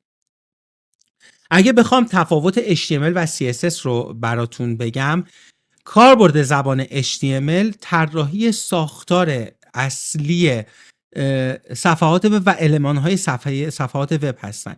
بخوام توی دنیای واقعی یه مثال راجبش بزنم، اینکه شما وقتی یک ساختمونی رو دارید میسازید، چیدن اون آجرها و اسکلت بندی ساختمون میشه بخش HTML و توی صفحات وب شما ساختار اصلی صفحاتتون رو به وسیله HTML انجام میدید. اما CSS میاد اینجا برای زیبا کردن صفحات وب و اصطلاحاً کاربر پسند کردن. مثلا شما این ساختمونی که میسازید، وقتی میاید داخلش رو گچکاری میکنید، دکور براش درست میکنید، نمای ساختمون رو اوکی میکنید، اینا اصطلاحاً میشه CSS. یعنی شما به وسیله CSS میتونید زیباسازی صفحات وب رو به وسیله CSS انجام بدید. خب HTML CSS همین بود، یعنی چیز خاصی نداره و کاربرد اصلیش توی بحث طراحی صفحات وب. زبان بعدی زبان جاوا اسکریپت، یه زبان فوق‌العاده محبوب، فوق‌العاده قدرتمند و فوق‌العاده کاربردی که بیشتر استفاده زبان جاوا اسکریپت توی بحث وب هستش. شما هم تو بحث فرانت و بک‌اند که بعداً باش آشنا میشید میتونید از زبان جاوا اسکریپت استفاده بکنید. زبان جاوا اسکریپت بچه‌ها بخوام بهتون بگم، گفتم استفاده اصلیش توی بحث وب هستش، اما بیشتر برای پویا داینامیک کردن، داینامیک که بخوام بهتون بگم نه به اون معنی که وبسایت های داینامیک هستن، نه، برای اینی که وبسایت هاتون پویاتر بشه. مثلا کاربر وقتی توی یه دونه صفحه، خیلیاتون دیدید، روی دکمه کلیک میکنه یه کادری براش تو همون صفحه وب باز میشه، به وسیله جاوا اسکریپت انجام میشه. جاوا اسکریپت فوق العاده زبان سریع هستش و چون مخصوص محیط وب طراحی شده، این موضوع سرعت خیلی فاکتور مهم بوده که براش در نظر گرفتن.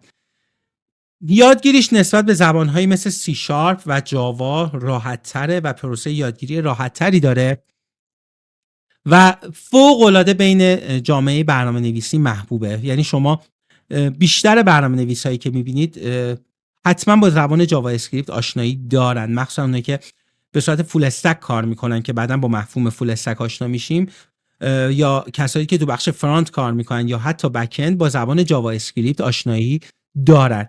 جامعه بزرگ و فعالی داره و چندین سال به عنوان محبوب ترین زبان برنامه‌نویسی دنیا انتخاب شده.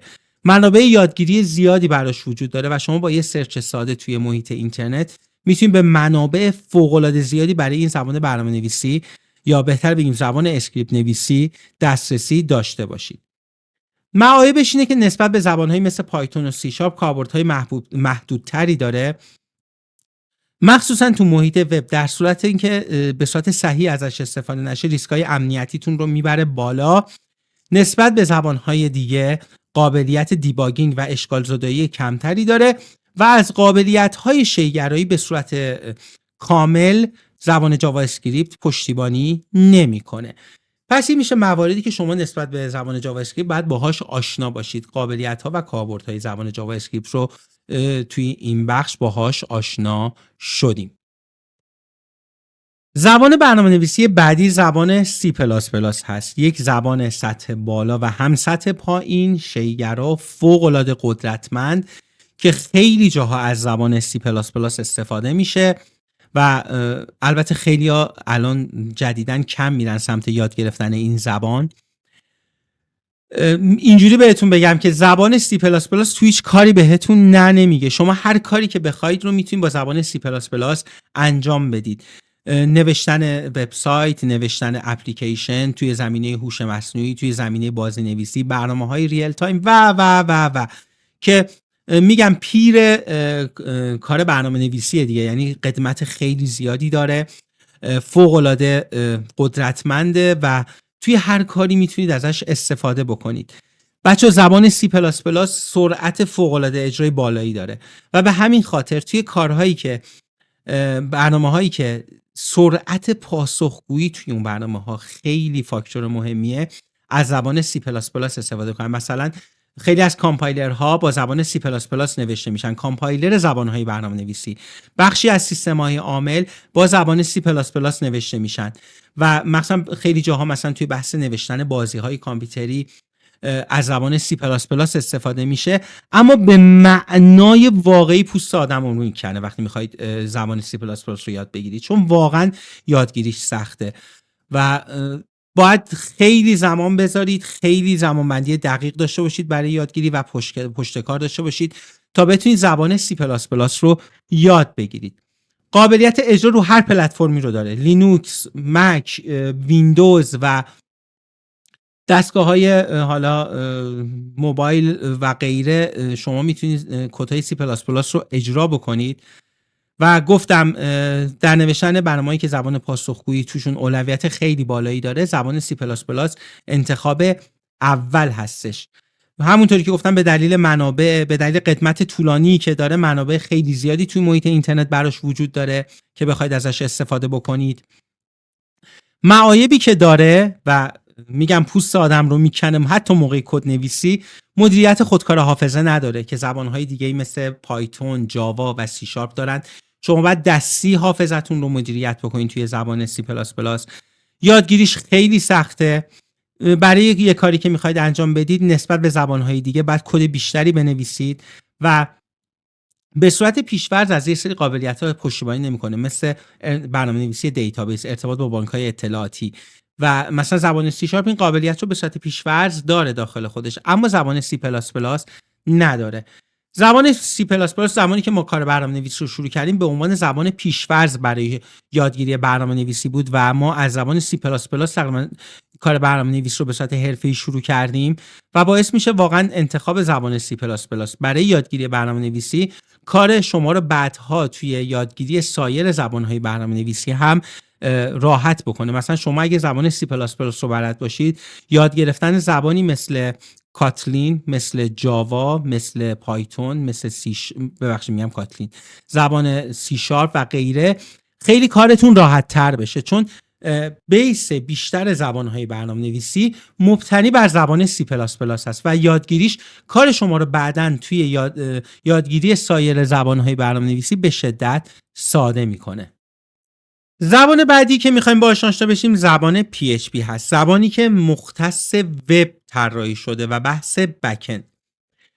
زبان PHP زبان سطح بالا و شیگراست که گفتم توی بحث بک‌اند استفاده میشه. ما جلوتر با مفهوم بک‌اند آشنا میشیم، ولی مخصوص بحث وب طراحی شده، نوشتن وبسایت و یک زبان متن‌باز یا اوپن سورس هست، یعنی سورس خود زبان PHP توی اینترنت قابل دسترسه و میتونید ببینید و کداش رو ببینید، دسترسی داشته باشین به کدهاش. روی پلتفرم‌های مختلف مثل ویندوز، لینوکس و مک میتونید ازش استفاده بکنید و گفتم مخصوص اپلیکیشن های تحت وب طراحی شده و به راحتی قابل راه اندازیه. یعنی شما مثلا با دانلود کردن یک ابزاری مثل ومپ یا زمپ میتونید روی سیستمتون به PHP دسترسی داشته باشید و ازش روی سیستمتون استفاده بکنید. بهترین سیستم مدیریت محتوای دنیا یعنی وردپرس با PHP نوشته شده که شما با وردپرس 100% اسمش رو شنیدید، میتونید به راحتی یک وبسایت با قابلیت‌های خیلی زیاد بیارید بالا. همینطور خیلی سایت های دیگه، مثلا خود فیسبوک با PHP نوشته شده که حالا البته کاستومایز شده برای کار خودش، اما میگم واقعا قدرتمنده و هیچ وقت دیدید بعضیا میگن ASP.NET بهتره یا PHP و اینا، هر جفت اینا قدرتمنده و حالا درستش اینه که من توی ویدیوی دیگه راجع به این موضوع صحبت بکنم. اما بچه‌ها، قدرت یک زبان برنامه نویسی به دانش اون شخصی بستگی داره که داره از اون زبان استفاده میکنه و شما میتونید اگر هدفتون فقط وب هست میتونید زبان PHP رو برای این کار انتخاب بکنید. نگهداری و مدیریت کدهای وبسایت با PHP خیلی راحته. جامعه بزرگ و منابع زیادی براش وجود داره که میتونید به راحتی برای یادگیری از این منابع استفاده بکنید. معایبی که داره بچه‌ها، یه مقدار ساختار کدنویسیش نسبت به پلتفرمی مثل .NET و ASP.NET شلخته تره و توش باید به مسائل امنیت خیلی دقت بکنید نسبت به پلتفرم‌های دیگه و ابزارهای دیباگینگ محدودتری نسبت به سایر پلتفرم زبان‌هایی که برای توسعه وب ایجاد شدن داره و دیباگینگش یه مقدار دیباگینگ کدها و خطایابی کدها توی زبان PHP یه مقدار نسبت به بقیه زبان‌ها مشکل تره. زبان SQL یا Structured Query Language مخصوص بانک‌های اطلاعاتی توسعه داده شده و شما میتونید از زبان SQL توی بانک‌های اطلاعاتی مختلف استفاده کنید برای کار با دیتاها، درج داده، حذف داده، به‌روزرسانی، کوئری گرفتن از داده ها و یک زبان استاندارد هست. یعنی SQL به عنوان یک زبان پایه و استاندارد تعریف شده و بانک‌های اطلاعاتی مختلف اومدن از این زبان استاندارد استفاده کردن، مثل اوراکل، مای SQL و SQL سرور برای پیاده سازی ساختار زبانی خودشون. مثلا اوراکل از زبان PLSQL استفاده میکنه که مبتنی بر SQL هست و زبان SQL و همینطور مایکروسافت SQL سرور که TSQL رو پیاده سازی کرده برای ساختار دیتابیس خودش مبتنی بر SQL هست. به خاطر همین دیتابیس های مختلف مثل اوراکل، مای SQL و SQL سرور یک ساختار زبانی مشترک و مشابه دارند که هر کدومشون اومدن یک سری قابلیت ها رو خودشون اضافه کردن برای اون سیستم مدیریت دیتابیس خودشون و به طور کلی هر عملیاتی که شما تو بانک‌های اطلاعاتی انجام میدید با دستور SQL انجام میشه.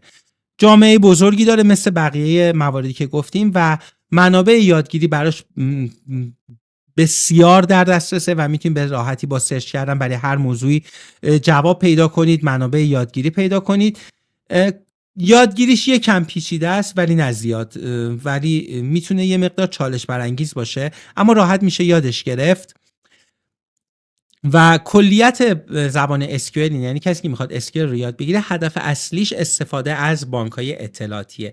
البته کسی که مثلا میخواد از زبان C# استفاده کنه برای نوشتن برنامه‌هایی که پشتشون یه بانک اطلاعاتی هست، یادگیری زبان SQL و یک بانک اطلاعاتی جزو الزامات حساب میشه، یعنی یک جورایی مکمل همدیگه هستن. زبان بش اسکریپت رو میخوایم باهاش آشنا بشیم. یک زبانی که توی محیط لینوکس استفاده میشه، مخصوصا تو حوزه مدیریت سیستم عامل و حالا سیستم ها و بحث دیوآپس خیلی کاربردیه و میتونم بگم برای لینوکس کارها یادگیری بش اسکریپتینگ از نون شب واجب تره.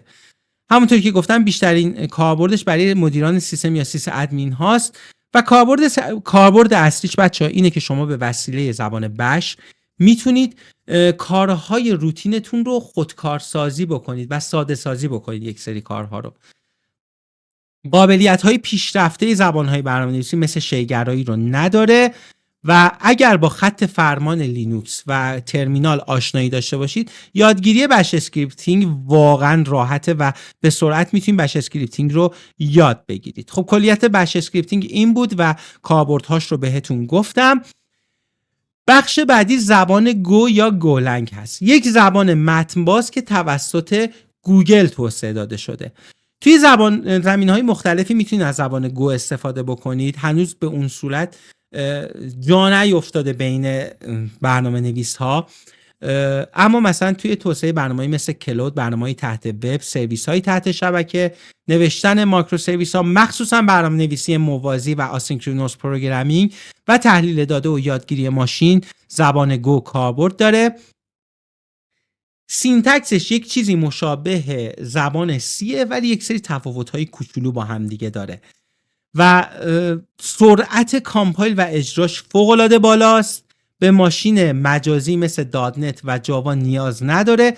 روی پلتفرم‌های مختلف مثل لینوکس، مک و ویندوز قابل اجراست و مدیریت خودکار حافظه رو هم داره. از معایبش بخوام بگم این که از ساختار شیگرایی پشتیبانی نمیکنه، امنیت کدها زمان اجرا پایینه و یک سری قوانین سختگیرانه برای کدنویسی رو داره که خواستم اینا رو بهش اشاره کنم که معایبش چیه. اما واقعا زبانیه که الان خیلی ها دارن بهش توجه میکنن و خیلی ها دارن میرن سمتش که این زبان رو یاد بگیرن و حتی توی بحث دیوآپس خیلی ها میان به جای پایتون از زبان گو استفاده میکنن و زبان گو رو یاد میگیرن، اما میتونن مکمل همدیگه هم باشن. یعنی شما اگه بخواید وارد حوزه دیوآپس بشید، زبان پایتون و زبان گو یا گولنگ رو یاد بگیرید، ضرر نداره. زبان سویفت یه زبان چند منظوره و متن بازه و به صورت خاص برای اپل و نوشتن اپلیکیشن برای پلتفرم iOS طراحی شده. قابلیت استفاده روی سیستم عامل‌های مختلف مثل اپل، لینوکس و ویندوز رو داره، اما هدف اصلی توسعه زبان سویفت این بود که جایگزین زبان ابجکتیو سی بشه. قبلا شما وقتی می‌خواستید برای سیستم عامل‌های اپل مثل iOS و اپل تیوی و غیره که مخصوص اکوسیستم اپل هستن کد نویسی کنید، از ابجکتیو سی استفاده می‌کردید، اما اپل اومد زبان سویفت رو توسعه داد و جایگزین ابجکتیو سی کرد که بتونه هم محیط ساده تری رو برای دیولپراش داشته باشه و هم کاربرها ترغیب بشن برای اینکه بخوان برای اکوسیستم اپل اپلیکیشن توسعه بدن. یه مزیتی که سویفت داره اینه که میتونید از کدهای ابجکتیو سی توی برنامه‌های سویفت استفاده بکنید.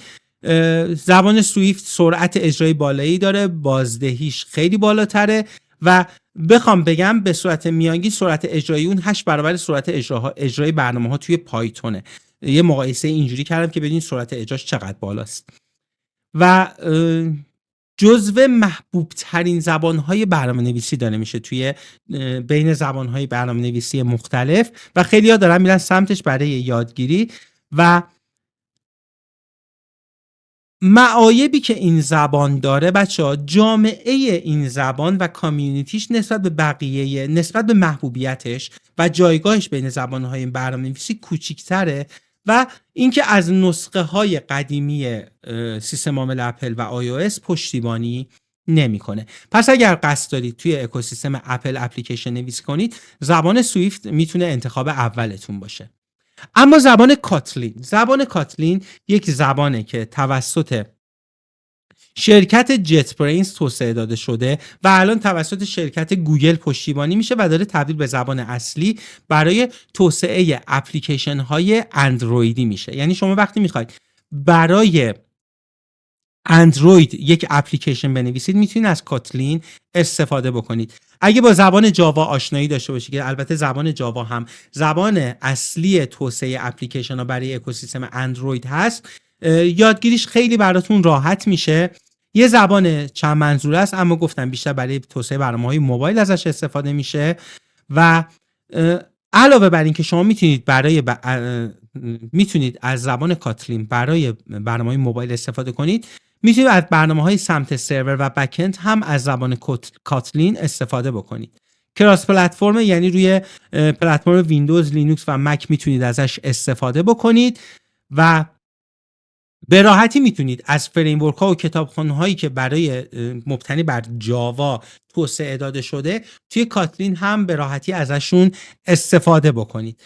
یک مقدار یادگیریش نسبت به زبانهای مشابه مشکل تره و سرعت کامپایل، نمیگم سرعت اجراها بچه، این دوتا واقعا با همدیگه متفاوته. سرعت کامپایل برنامه‌های کاتلین نسبت به زبانهای برنامه‌نویسی مشابه یه مقدار پایین تره.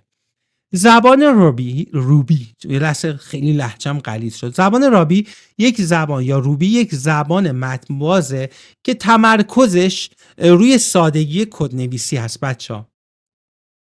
بیشتر زبان روبی به عنوان یک زبان تحت وب شناخته میشه، مخصوصا وقتی کنار آن ریلز میاد. ما حتما توی بحث برنامه نویسی واژه روبی آن ریلز رو میشنوید. یک فریمورک برای توسعه وب و بیشتر برای توسعه وب شناخته میشه، اما توی زمینه‌های مانند اتوماسیون که توی بحث بش اسکریپتینگ هم راجبش صحبت کردیم، توی دیوآپس پردازش داده، وب اسکرپینگ و غیره هم میتونید از زبان روبی استفاده کنید. گفتم که در کنار زبان روبی کلمه آن ریلز رو میشنوید که یک فریمورک محبوب برای توسعه وب هست، شیگراست و انعطاف پذیری خیلی بالایی داره زبان روبی. روند یادگیری ساده‌ای داره و کلا زبان ساده‌ای هست و البته الان زیاد بازار کاری براش وجود نداره و اشخاص زیاد سمتش نمیرن، اما هنوزم خیلی جاها هستن که از زبان روبی استفاده میکنن، مخصوصا برای تحت وب. بچه زبانهای برنامه نویسی که وجود داره واقعا زیاده. خب یعنی شما بخواید وارد این حوزه بشید خیلی زبانهای برنامه نویسی زیادن. مثلا ممکن بود من بخوام بیام تایپ اسکریپت رو اینجا بیارم و راجبش توضیح بدم، اما بیشتر توی بحث وب میاد و این کسی که وارد حوزه وب میشه تایپ اسکریپت رو میره یاد میگیره. من اینجا بیشتر زبانهایی که اصلی بودن و باهاشون میشه سایر اپلیکیشن ها رو توضیح داد اینجا آوردم که باهاشون آشنا بشید، اما میتونید توی یه سرچ ساده توی اینترنت با زبانهای دیگه‌ای که توی محیط اینترنت وجود دارن و میشه ازشون استفاده کرد باهاشون آشنا بشید، مثل زبان F#، مثل زبان ویژوال بیسیک، مثل زبان C و غیره که دیگه من توی این ویدیو نیاوردمشون چون که واقعا پرکاربردترین ها و محبوب ترین ها رو سعی کردم اینجا قرار بدم. خب بچه‌ها میریم سراغ بخش سوم، آشنایی با فیلدهای کاری و نقشه راه یادگیری فیلدهای مهم برنامه نویسی. شما وقتی که بچه‌ها با زبانهای برنامه نویسی آشنا شدید، توی لول بعدی باید با فیلدهای کاری آشنا بشین که هر فیلد کاری چه کاربردهایی داره، چه استفاده‌هایی ازش میشه، چه زبانهای برنامه نویسی تو اون فیلد کاری وجود دارد و نقشه راه یادگیری اون فیلد کاری چیه. بخش اولی که میخوایم راجع بهش صحبت بکنیم بحث حوزه کاری فرانت اند هست. بچه‌ها حوزه فرانت مربوط میشه به طراحی ظاهر وبسایت ها. شما وقتی که توی اینترنت یک وبسایت رو باز میکنید، اون ظاهری که میبینید اصطلاحاً بهش میگن فرانت، یعنی چیزی که کاربر نهایی تو محیط وب باهاش سر و کار داره. و بحث فرانت من میتونم بگم مهمترین بخش مرحله طراحی و توسعه یک وبسایت هست. چرا؟ چون یک کاربر نهایی با این بخش سر و کار داره و اگر شما تو این بخش کار درستی انجام ندید و کاربر نهایی تجربه خوبی تو این بخش نداشته باشه، میتونه پروژهتون رو به شکست برسونه. اما نقشه راه فرانت اند چیه؟ شما توی قدم اول باید با مفاهیم اینترنت آشنا بشید در حد مقدماتی، مثل یاد گرفتن مفاهیم اینترنت و پروتکل HTTP که اصلا کاربرد پروتکل HTTP توی وب چیه، با مفهوم دامنه و هاست آشنا بشید و مرورگرهای وب مثل کروم، اج، فایرفاکس، اپرا و غیره رو خوب بدونید که اینها چی هستند و چه کاربردهایی دارند. بعد از اون بچه‌ها میایید سراغ یادگیری HTML که ما با زبان HTML آشنا شدیم که زبان HTML چیه و چه کاربردهایی داره. بعد از اون میایید CSS رو یاد میگیرید که بتونید رنگ و لعاب بدید به صفحات وبتون. بعد از یادگیری CSS میایید جاوا اسکریپت رو یاد میگیرید. یا کنید بچه‌ها اینا رو ما تمام راجع به زبان‌ها صحبت کردیم و کاربردهاشون رو توضیح دادیم و اینجا دیگه من نمیام بگم HTML چیه، CSS چیه، جاوا اسکریپت چیه. فقط دارم مسیر راه رو بهتون میگم که به ترتیب برای وارد شدن تو حوزه فرانت چه چیزهایی رو باید یاد بگیرید. بعد از یادگیری جاوا اسکریپت میتونید از ابزارهای سورس کنترل مثل گیت استفاده بکنید و باهاش آشنا بشید. توی نود جی اس ما یک چیزی داریم به نام NPM که نود پکیج منیجر هست که برای بحث وب خیلی کاربرد داره. باید NPM رو یاد بگیرید. من میگم باید چون توی بحث فرانت خیلی کاربرد داره. توی بحث CSS بچه‌ها یکی از مفاهیمی که خیلی مهمه و بعد باش آشنا بشید طراحی واکنشگرا یا ریسپانسیوه که خیلی بعد روش وقت بذارید. شما وقتی یه وبسایتی طراحی میکنید خیلی مهمه که اون وبسایت توی دستگاه‌های مختلف مثل موبایل، تبلت، حالا لپتاپ و دسکتاپ کاربر چجوری اون وبسایت رو میبینه و سایز المان‌ها و نحوه قرارگیریشون توی هر دستگاه جوری باشه که صفحه به هم ریخته نباشه. توی بحث فرانت اند یادگیری طراحی واکنشگرا یا ریسپانسیو واقعا مهمه و باید خیلی روش وقت بذارید. بچه توی بحث فرانت مباحث خیلی زیادی داریم، مثل اینکه شما با انگولار کار بکنید، با ویو جی اس کار بکنید، بیاید از اون طرف مثلا با لایبرری مثل امبر یا نود جی اس کار بکنید که دیگه اینا رو نیاوردم. مثلا تو بحث فرانت ما بوت استرپ رو داریم، یو آی کیت رو داریم برای طراحی یو آی ها. اما چیزهایی که من اینجا بهتون گفتم پایه و بنیان یادگیری فرانت هست و شما اگر اینهایی که اینجا بهتون گفتم رو خوب یاد بگیرید میتونید به عنوان یک کارشناس و یک متخصص دیوابس فرانت اند شناخته بشید. توی بحث بک‌اند بچه‌ها شما یک وبسایت دو بخش داره، یک بخشی که قابل لمس توسط کاربر نهایی، یک بخشی که کاربر نهایی نمی‌بینتش. مثلا شما وقتی توی وبسایت وارد میشید و عملیات ثبت نام انجام میدید، کاربر یه فرم میبینه که اون فرم رو پر میکنه، این میشه فرانت.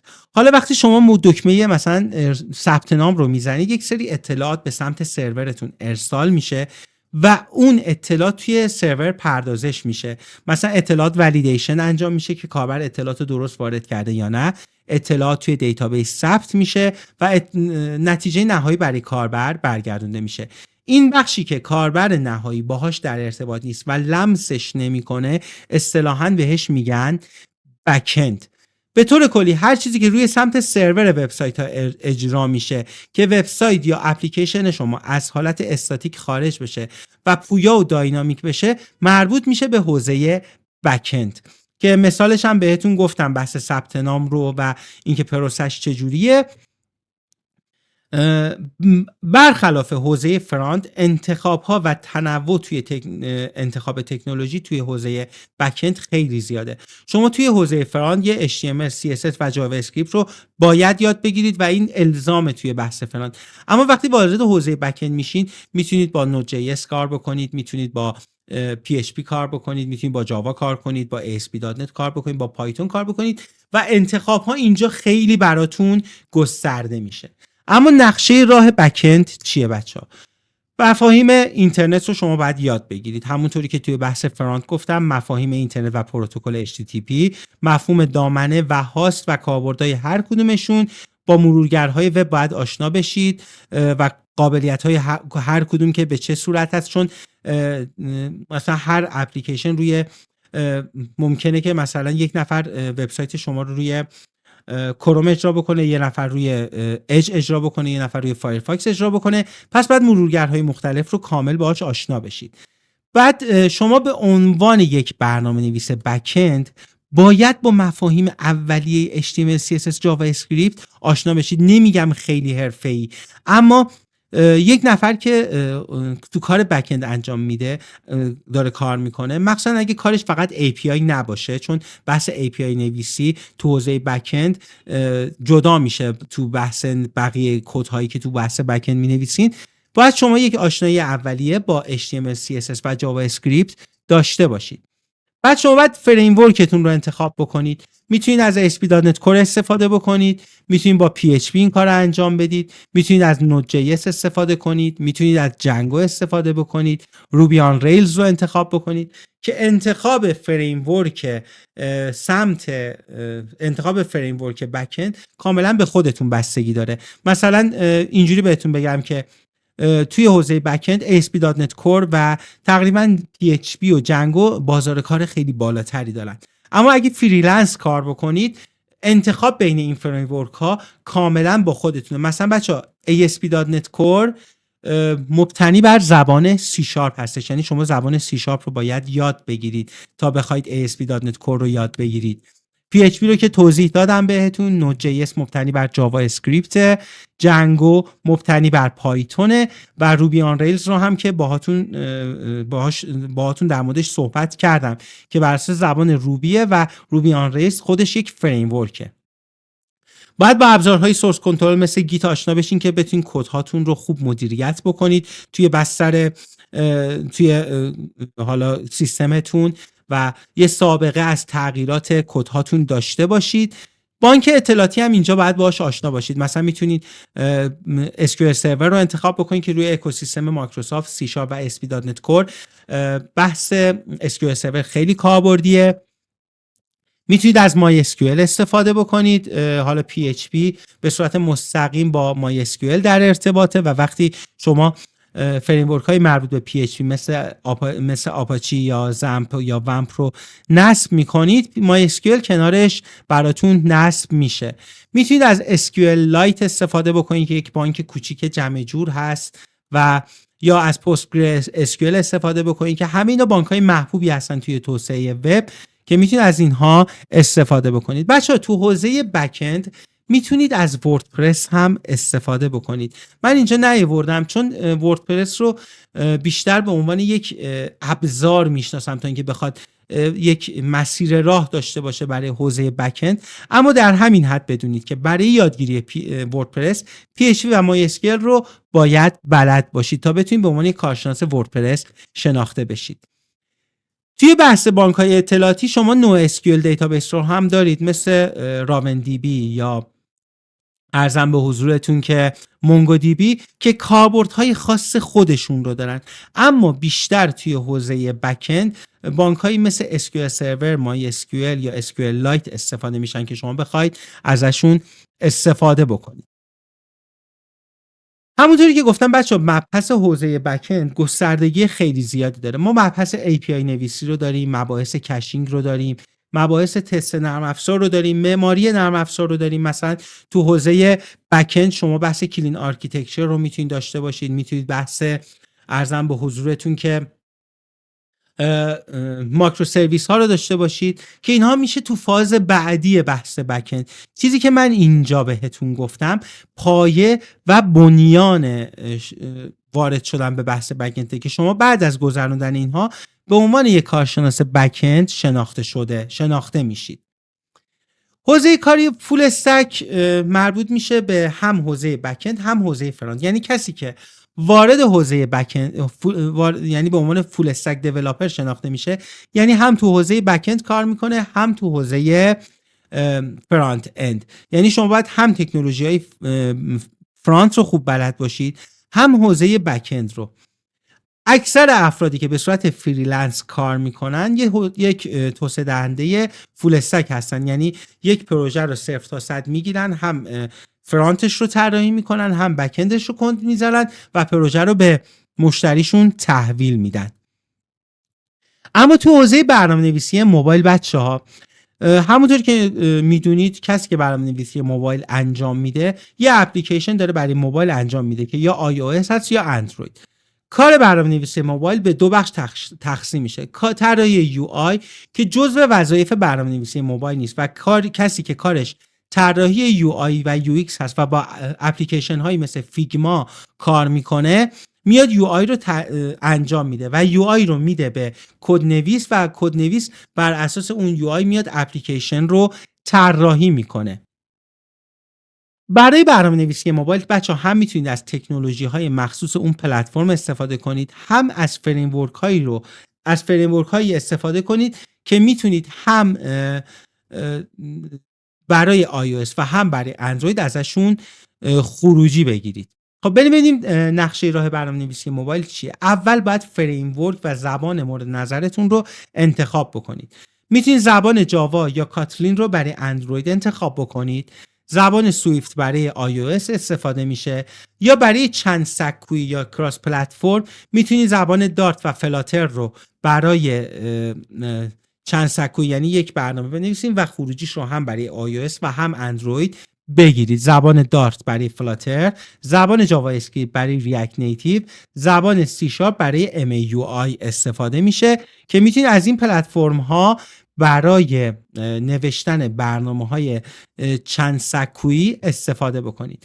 بعد با IDE ها آشنا بشید که مثلا اندروید استودیو برای اندروید استفاده میشه، ایکس کد برای iOS و ویژوال استودیو برای MAUI. بچه IDE یا Integrated Development Environment محیطی هست که شما داخل اون محیط میتونید اپلیکیشن هاتون رو چیکار کنید؟ توسعه بدید. که حالا مثلا ویژوال استودیو یا VS کد محبوب ترین IDE هایی هستن که شناخته شده اند برای نوشتن اپلیکیشن. بانک اطلاعاتی مثلا میتونید از SQLite استفاده کنید یا بانک اطلاعاتی روم که راجع به بانک‌های اطلاعاتی قبلا توضیح دادم، و کتابخونه‌های جانبی که حالا توی بحث وب هم گفتم یک سری کتابخونه‌های جانبی وجود داره برای نوشتن کدها. شما میتونید از کتابخونه‌های جانبی برای برنامه‌نویسی موبایل استفاده بکنید که دیگه تو این ویدیو به خاطر اینکه خیلی طولانی میشه جای معرفی کتابخونه‌های جانبی برای این کار نیست، اما اگه فرصت بشه حتما یک ویدیو جانبی برای این موضوع ضبط میکنم. برای برنامه‌های دسکتاپ، خب برنامه‌های دسکتاپ برنامه‌ای هستن که معمولا روی کامپیوتر شخصی اجرا میشن، مثلا برنامه ورد، برنامه پاورپوینت، برنامه‌های میوزیک پلیر که حالا مثلا اسمش برنامه‌های حسابداری. اینا برنامه‌های دسکتاپ شناخته میشن که هر کدوم استفاده‌های خاص خودشو دارن که مثال‌هاشون رو هم براتون زدم چه برنامه‌های اصطلاحاً برنامه‌های دسکتاپ نام دارن و شما میتونید به وسیله زبان‌های برنامه‌نویسی مختلف برنامه‌های دسکتاپ رو توسعه بدید. بچه‌ها بازار کار خیلی گسترده‌ای برای برنامه‌های دسکتاپ وجود داره و شرکت‌های مختلفی به خاطر نوشتن برنامه‌های سازمانی و برنامه‌های کاربردی همیشه دنبال توسعه دهنده‌های دسکتاپ هستن. اما نقشه راه برنامه‌نویسی دسکتاپ چیه؟ شما تو قدم اول باید زبان رو انتخاب بکنید. زبان سی شارپ یکی از محبوب ترین زبان ها هست توی حوزه دسکتاپ که بخواید انتخابش بکنید. زبان جاوا هم هست ولی به اندازه زبان سی شارپ بازار کار نداره. زبان پایتون هم هست که میتونید از لایبرری هایی مثل PyQt استفاده کنید برای نوشتن برنامه دسکتاپ، یا زبان سی پلاس پلاس. بچه یه توضیح بدم. اپلیکیشن های کاربردی مثل برنامه حسابداری معمولا با زبانی مثل سی شارپ نوشته میشن. اما مثلا زبان پایتون که شما میخواید استفاده کنید که مثلا از لایبرری PyQt برای نوشتن برنامه دسکتاپ استفاده میشه، مخصوصا وقتی که شما میخواید مثلا یه ابزار تو حوزه تست نفوذ بنویسید که یک یو آی داره، کاربر میتونه از اون یو آی استفاده بکنه، میاد تو فاز نوشتن بحث طراحی یو آیش میان از PyQt استفاده میکنید و یه برنامه دسکتاپ توسعه میدید.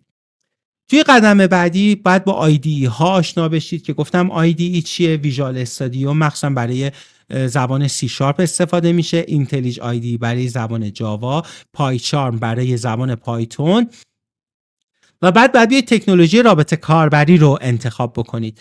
برای زبان C# میتونید از ویندوز فرم یا WPF استفاده بکنید. جاوا FX برای زبان جاوا هست که بعد یاد بگیرید و برای زبان پایتون میتونید از تینتر یا پایکیوتی استفاده بکنید برای ایجاد رابطهای کاربری. بعد دیتابیس هم که گفتم میتونید از دیتابیس SQLite، SQL Server یا MySQL استفاده بکنید و بعد از اینکه شما با این مفاهیم آشنا شدین، اینا رو یاد گرفتین، بعد میره تو فاز معماری ها، مثلا معماری MVC یا MVVM که برای تولید اپلیکیشن ها استفاده میشن رو میتونید یاد بگیرید که ساختار کدتون منظمتر و بهتر بشه. اما بچه‌ها بریم سراغ بحث بازی نویسی که یکی از جذابترین حوزه ها تو حوزه برنامه نویسیه و خیلی مخاطب داره و البته خیلی هم پر ریسکه حوزه برنامه نویسی. چرا؟ چون مبحث بازی نویسی توی دنیا خیلی محبوبه و خیلی ها دارن میان سمتش، اما توی ایران یک مقدار این داستان ها متفاوته. توی زمینه بازی نویسی شما توی ایران با بازار محدودتری روبرو هستید. مثلا شما توی ایران نمیتونید بازیتون رو روی حالا پلتفرم های محبوب کنسول مثلا ایکس باکس یا پلی استیشن ارائه بدید، یا مثلا توی پلی استور خیلی محدود امکان ارائه بازی ها، اما میتونید توی مثلا پلتفرم های مثل بازار یا مایکت و اینا بازیاتون رو ارائه بدید و البته نوشتن بازی های خیلی بزرگی مثل بازی های GTA یا Red Dead Redemption که خیلی بازی های گسترده‌ای هستن توی ایران زیاد سمتش نمیرن. بعد بچه توی بحث بازی نویسی فاکتورهای خیلی زیادی دخیله. اینکه شما با زبانهای برنامه نویسی باید آشنا بشید، با مدل سازی سه‌بعدی آشنا بشید، با مباحث فیزیک توی بازی باید آشنا بشید، مباحث نورپردازی وجود داره، حرکت و زاویه‌ای دوربین، هوش مصنوعی و کلی موضوع دیگه که بچه اینا همه به بحث بازی نویسی مربوط میشن. اما مهمترین فاکتور و موضوع توی زمینه بازی نویسی موتور ساخت بازی هست که شما باید برای نوشتن بازی یک موتور بازی سازی رو انتخاب بکنید که توی این بخش یعنی نقشه راه راجع به این موضوع میخوایم صحبت بکنیم. بچه‌ها موتور بازی سازی یک ساختاری هست که به شما یک سری قابلیت ها رو میده که بر اساس اون میتونید فیزیک های مختلف و ساختار مختلف که توی بحث بازی نویسی هستن رو ازشون استفاده بکنید. محبوب ترین موتورهای بازی سازی موتور یونیتی و موتور یونیتی است که مبتنی بر زبان C# و موتور آنریل که مبتنی بر زبان C++ که برای نوشتن بازی‌های سه‌بعدی از این دوتا موتور جستجو خیلی استفاده میشه. زبان C# یا GD اسکریپت هست که برای موتور گودات استفاده میشه. اما زبان پایتون چی بچه‌ها؟ زبان پایتون برای نوشتن بازی‌های دو بعدی با پای گیم کاربرد داره، اما رسما زبان پایتون توی نوشتن بازی‌های سه‌بعدی کاربرد آنچنانی نداره. اما باز هم زبان پایتون توی همون نوشتن بازی‌های سه‌بعدی میتونه تو خیلی حوزه‌ها کاربرد داشته باشه. ابزارهای جانبی رو میتونید ازش استفاده کنید توی بحث بازی نویسی که باهاش آشنا بشید. مثلا میتونید از بلندر یا مایا برای بحث 3D مدلینگ استفاده بکنید. از فتوشاپ یا جیمپ میتونید برای مدل سازی دو بعدی استفاده بکنید. و پایچارم هم، البته این پایچارم اینجا اضافیه بچه، این پایچارم رو اینجا زیاد در نظر نگیرید، من یادم رفت از تو این اسلاید برش دارم. اصول بازی نویسی رو یاد بگیرید، مثلا اصولی مثل برخوردها، فیزیک، جاذبه و غیره که توی بازی سازی خیلی کاربرد دارن. مباحث دوربین و نورپردازی هست که خیلی تو بازی نویسی کاربرد داره. حلقه های بازی و مدیریت فریم که توی بحث بازی نویسی خیلی کاربرد داره، مثلا بازی‌هایی که FPS های مختلفی دارن و غیره توی این بحث خیلی مبحثشون وارد میشه. توی بحث طراحی بازیه که شما باید با مباحث سناریو نویسی آشنا بشین که اصلا بتونید برای بازیتون یک سناریو بنویسید و یک بحثی داریم توی بحث بازی نویسی و اون آشنایی با نحوه طراحی مراحل بازی هستش. لول هایی که یک بازی داره خودش یک اصولی داره برای طراحی لول های بازی و مراحل بازی که بعد باهاش آشنا بشید. و دیگه مسائلی داریم مثل طراحی داستان و شخصیت پردازی توی نوشتن بازی که یک فاکتور خیلی مهمه که متاسفانه توی بازی‌های داخلی اصلا بهش توجه نمیشه. مباحث هوش مصنوعی توی بازی امروز خیلی کاربرد داره، مثل بحث هوشمندسازی NPC ها. NPC مخفف Not Playable Characters هست، یعنی کاراکترهایی که غیر از کاراکترهای اصلی هستن و بازی شما با اون کاراکترها بازی نمی کنید، مثل آدم‌هایی که شما تو محیط بازی می‌بینید و میتونید باشون ارتباط بگیرید، دشمنان شما تو محیط بازی و هوشمندسازیشون. تولید محتوا است که خیلی جاها مثلا بخش‌های مختلف بازی بر اساس هوش مصنوعی جنریت میشه و بحث هوش مصنوعی اینجاها خیلی کاربرد داره. و بهینه‌سازی تعامل توی بازی، مثلا شما به عنوان یک شخصیت که دارید طراحی میکنید توی بازی، این شخصیت چجوری با عناصر مختلف بازی بتونه تعامل داشته باشه، اینا همش میاد توی بحث هوش مصنوعی.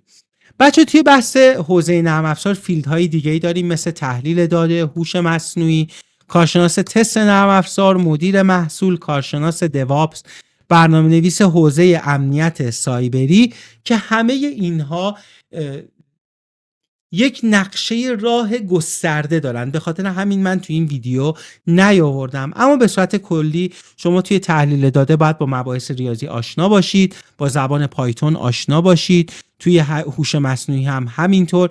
کارشناس تست نرم افزار اصلا بحثش جداست که اونو من سعی میکنم یه ویدیو جداگانه براش درست کنم که چون این ویدیو واقعا طولانی میشد اگه میخواستم راجع به این صحبت بکنم.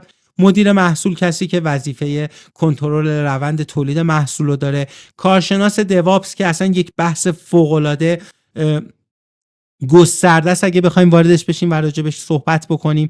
فیلدهای مختلفی داره که حتما من یک ویدیو راجع به مبحث دیوآپس داخل کانال و پیج قرار میدم.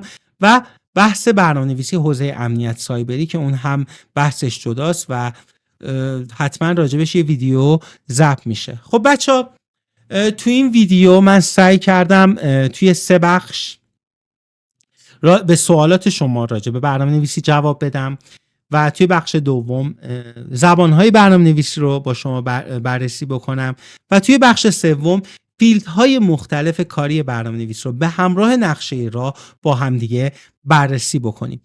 این ویدیو بچه‌ها واقعا براش زمان گذاشته شده و خیلی تایم من رو گرفت تا بخوام این ویدیو رو به صورت خیلی با کیفیت براتون ضبط بکنم و مطمئنم که خروجی این ویدیو یک چیز خیلی عالی میشه و میتونه کمک بکنه به خیلی ها تا بتونن با یه دید بازی وارد حوزه برنامه نویسی بشن و یه جوری نشه که بخوان وسط راه از کار برنامه نویسی زده بشن و کار برنامه نویسی رو بذارن کنار.